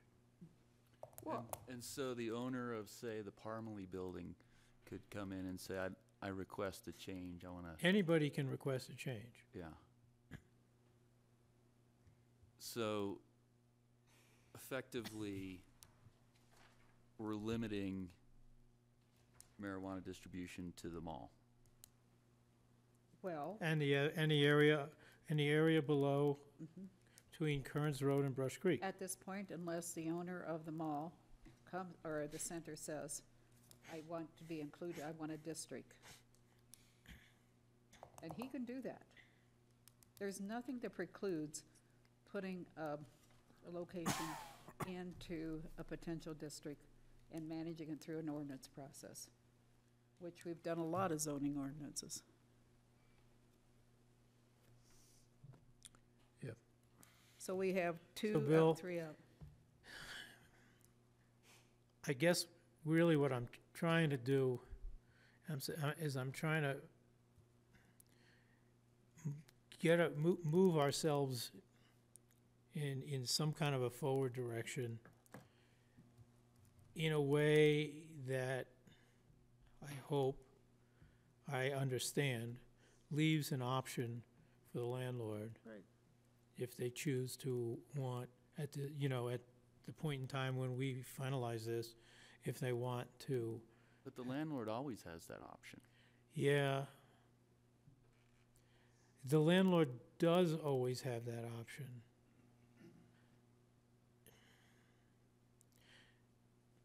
But I guess my concern comes back to, it's, the old question, you don't know what you don't know. Well, in this case, unfortunately, we do know what we don't know. Right. And that's, You don't know 100% of certainty, but you've seen. yeah, we Yeah. do know some things. Yes. And, but we don't know enough to really know the effect and how that area would be affected. So it feels to me that we pull it out for now, and we allow the option for the landlord to come back and say, I want it, Put it back in. to put it back in. I mean, it seems like we've gone through a lot of effort to get to this point to We- eliminate the main commercial node.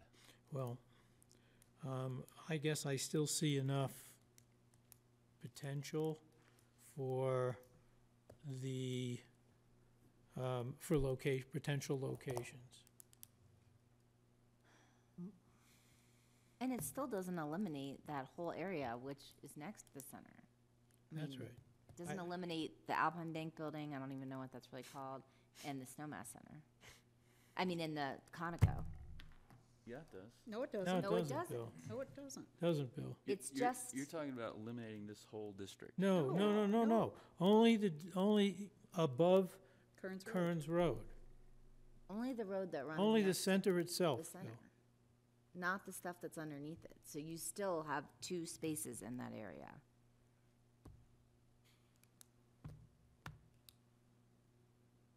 I don't know, I don't see, I mean, I would I would be more for eliminating the district below Kearns Road. Because it's closer to Brush Creek Road. Well, just because, I mean, there's some established businesses there that, I don't know, I just don't see it fitting in there as well as I do as in the center. Well, honestly, I'm not sure that I disagree with you, but what we've seen, as I don't know, potential short-term future would be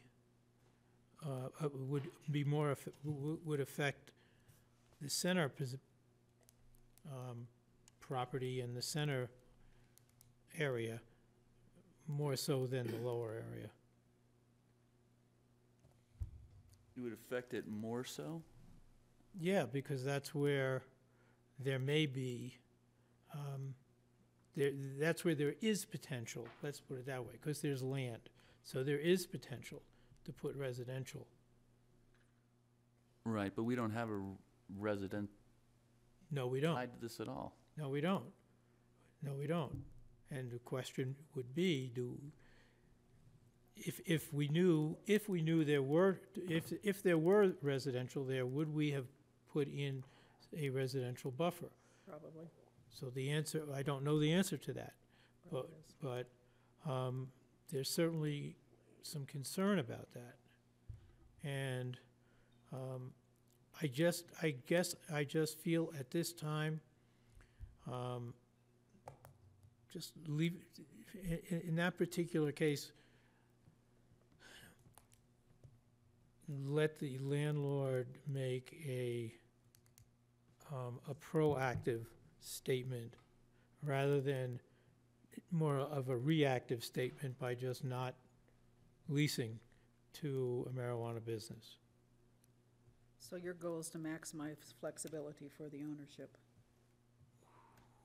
No, my goal is, my goal. I'm sorry, John. My goal. I flat out disagree with that statement. I'm sorry, because if the landlord is going forward with a proposal, if he has the absolute right to keep it just the way it is, because he believes that the residences will be affected by that choice in use. If he doesn't, and he's part of the commercial district, he can decide that. And if he makes that decision, then in the PUD process, the town has the right to say, we're not gonna allow residential there because you have pot shops. Okay, and it's. My goal was to give him as much of a clean slate as he needs. If you think it's a clean slate to say, we're not gonna allow this commercial activity on this side of the street, but then we are on the other side of the street, and if you want it, you have to come back and get 2 readings of an ordinance to change the zoning. If that's a clean slate, okay. Well, I think it's, if that, is that your intent? Because Yeah. to me, that's not a clean slate. well, So Sorry, I would misspoke. flip around, because that, if you're trying to just give him a clean slate, put it in the district, and that gives him a clean slate. And you know what? I cautioned you before to not talk about the potential. And you've spent about 45 minutes talking about what can happen there. Yeah. And history's taught us, I mean, there have been multiple applications to redo this property over the past almost 2 decades now, that not one of them's gotten to final. I mean, even out of preliminary. And to base your decision on what you're gonna do here, on what the potential future of a private landholding is, based on a sketch plan approval, it's not solid government. I don't wanna say it could, I don't wanna say what it could cause, but I've said enough.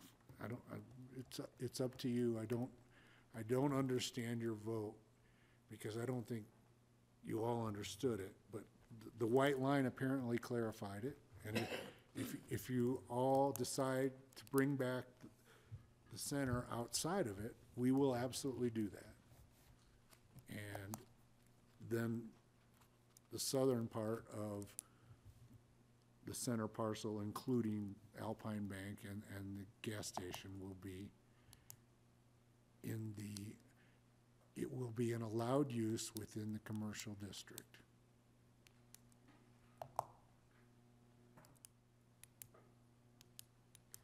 So it boils down to you, are you in or out? You wanna move on to another item, or you wanna finalize this? You wanna move on to another issue? I don't know honestly, I don't know if that's gonna help me in how how my understanding of this. But I think if I understand John, to not bring into consideration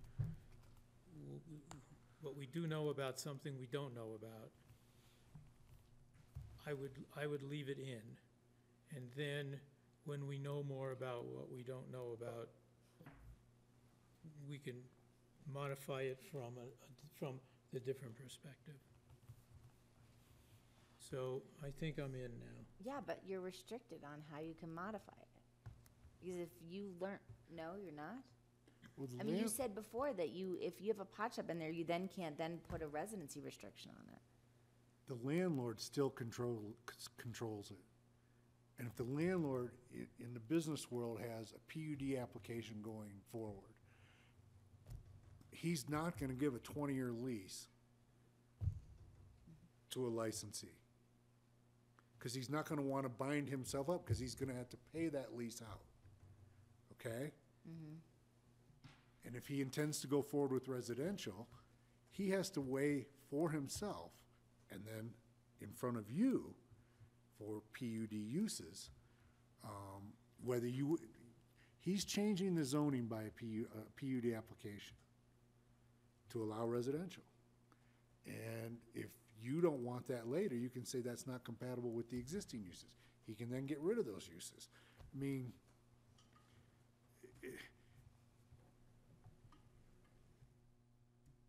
okay?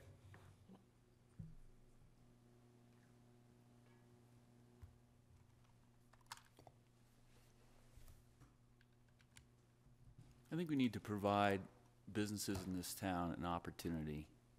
If they don't want to take it, they don't have to. Well, your What does most, that mean?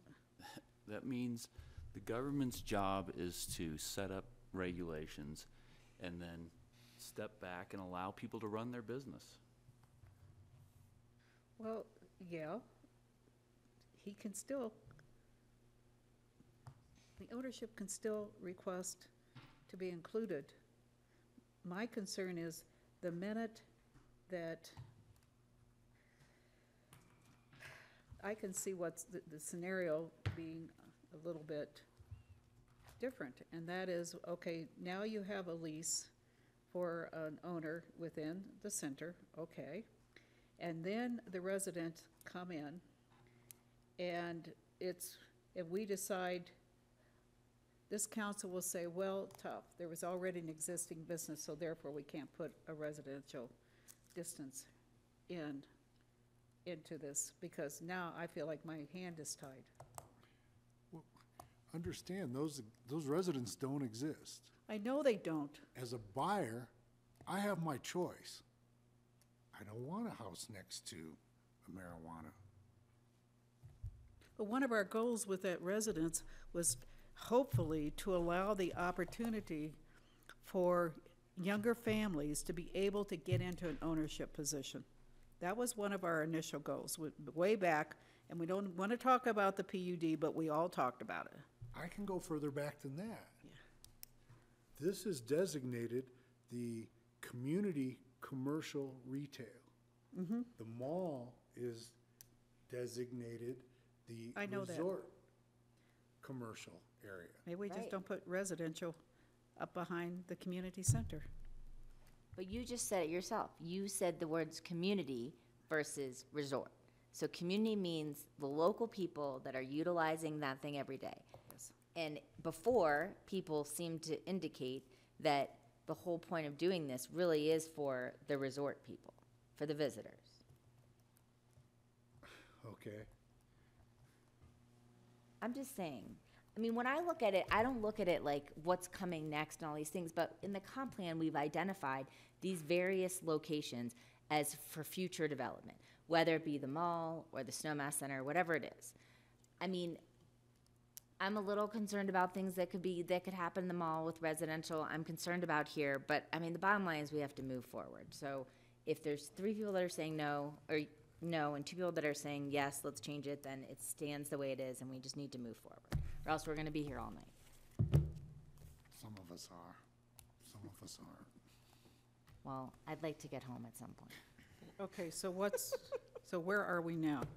You were take it out, I was take it out. Where are you, Bob?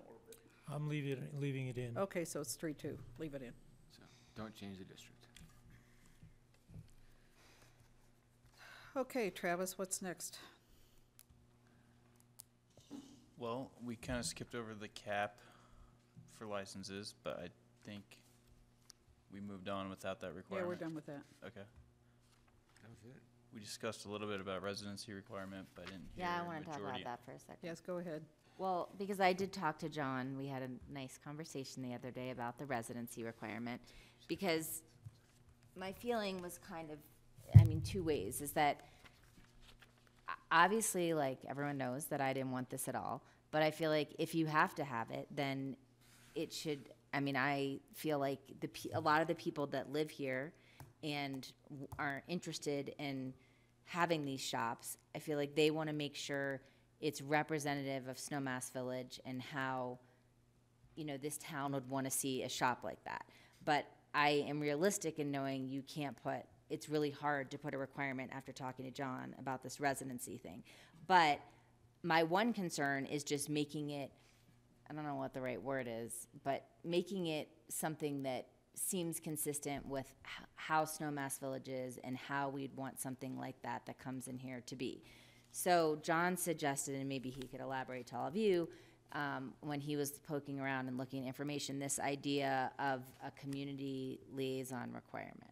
Do you want to explain that a little more? Well, there are communities that have, each licensee has to designate a community liaison. Right.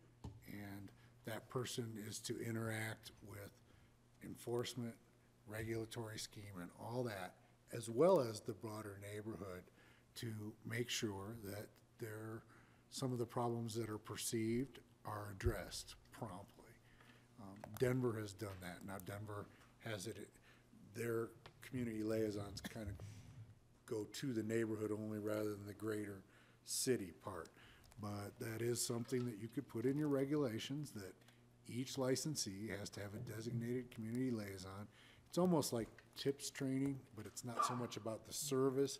It's about making sure that we don't have loitering, we don't have unruly behavior, noise, things that affect, you know, So I could live out of state and be a liaison? Yes, you could. You can get on a plane. Okay. So you can't tie some type of a state of Colorado driver's license, Pitkin County? You're saying we can't do that? No, And I'm not saying you can't do that. I'm advising you that that is ripe for liability.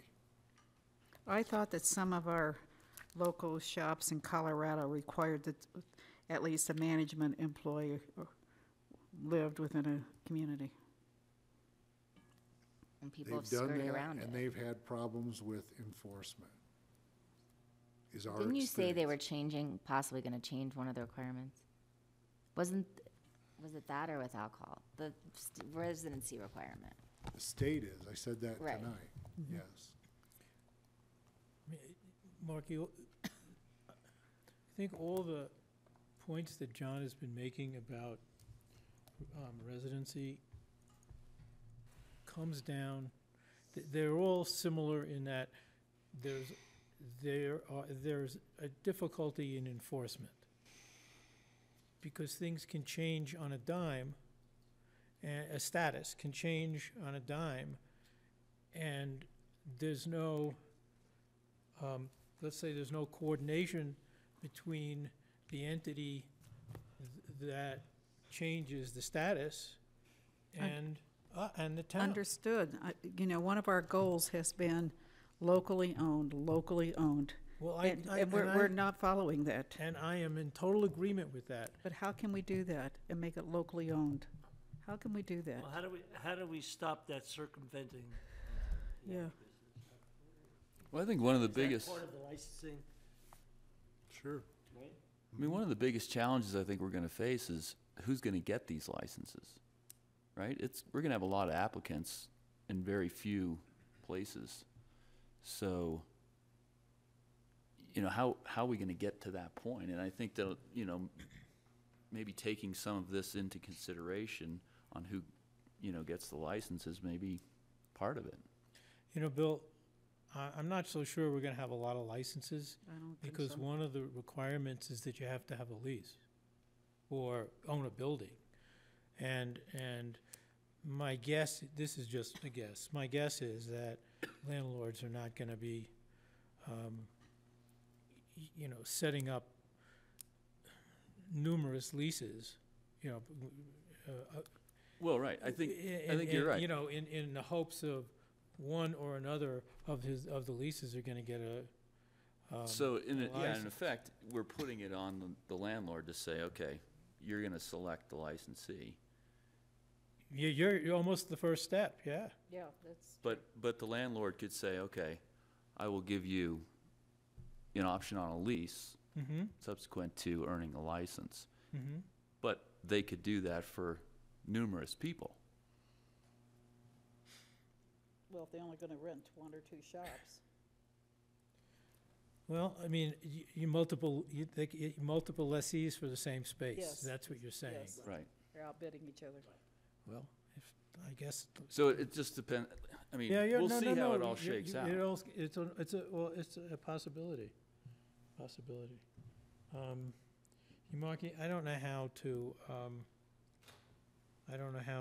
to require require locally owned and or prevent non-locally owned, you know, I know, it's license. a real problem. It's a in my- conundrum. It's a conundrum. It really does trouble me. But, you know, part of it could be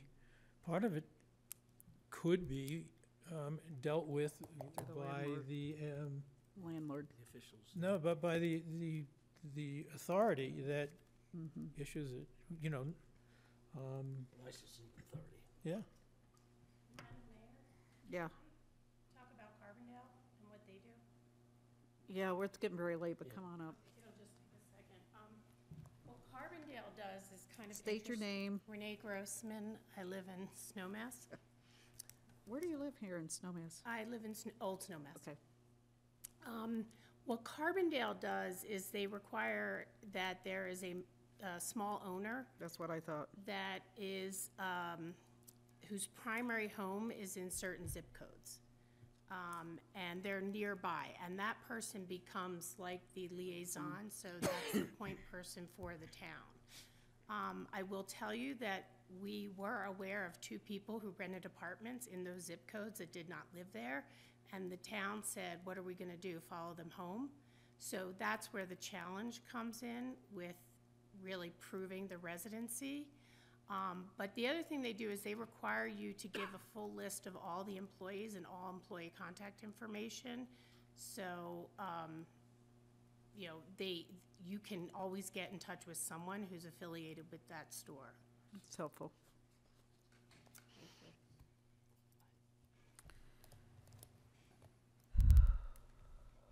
May I say, I think we should end this at the moment for this discussion, part of the discussion, and because we have a lot more to go, and we also have an executive session to go forward to.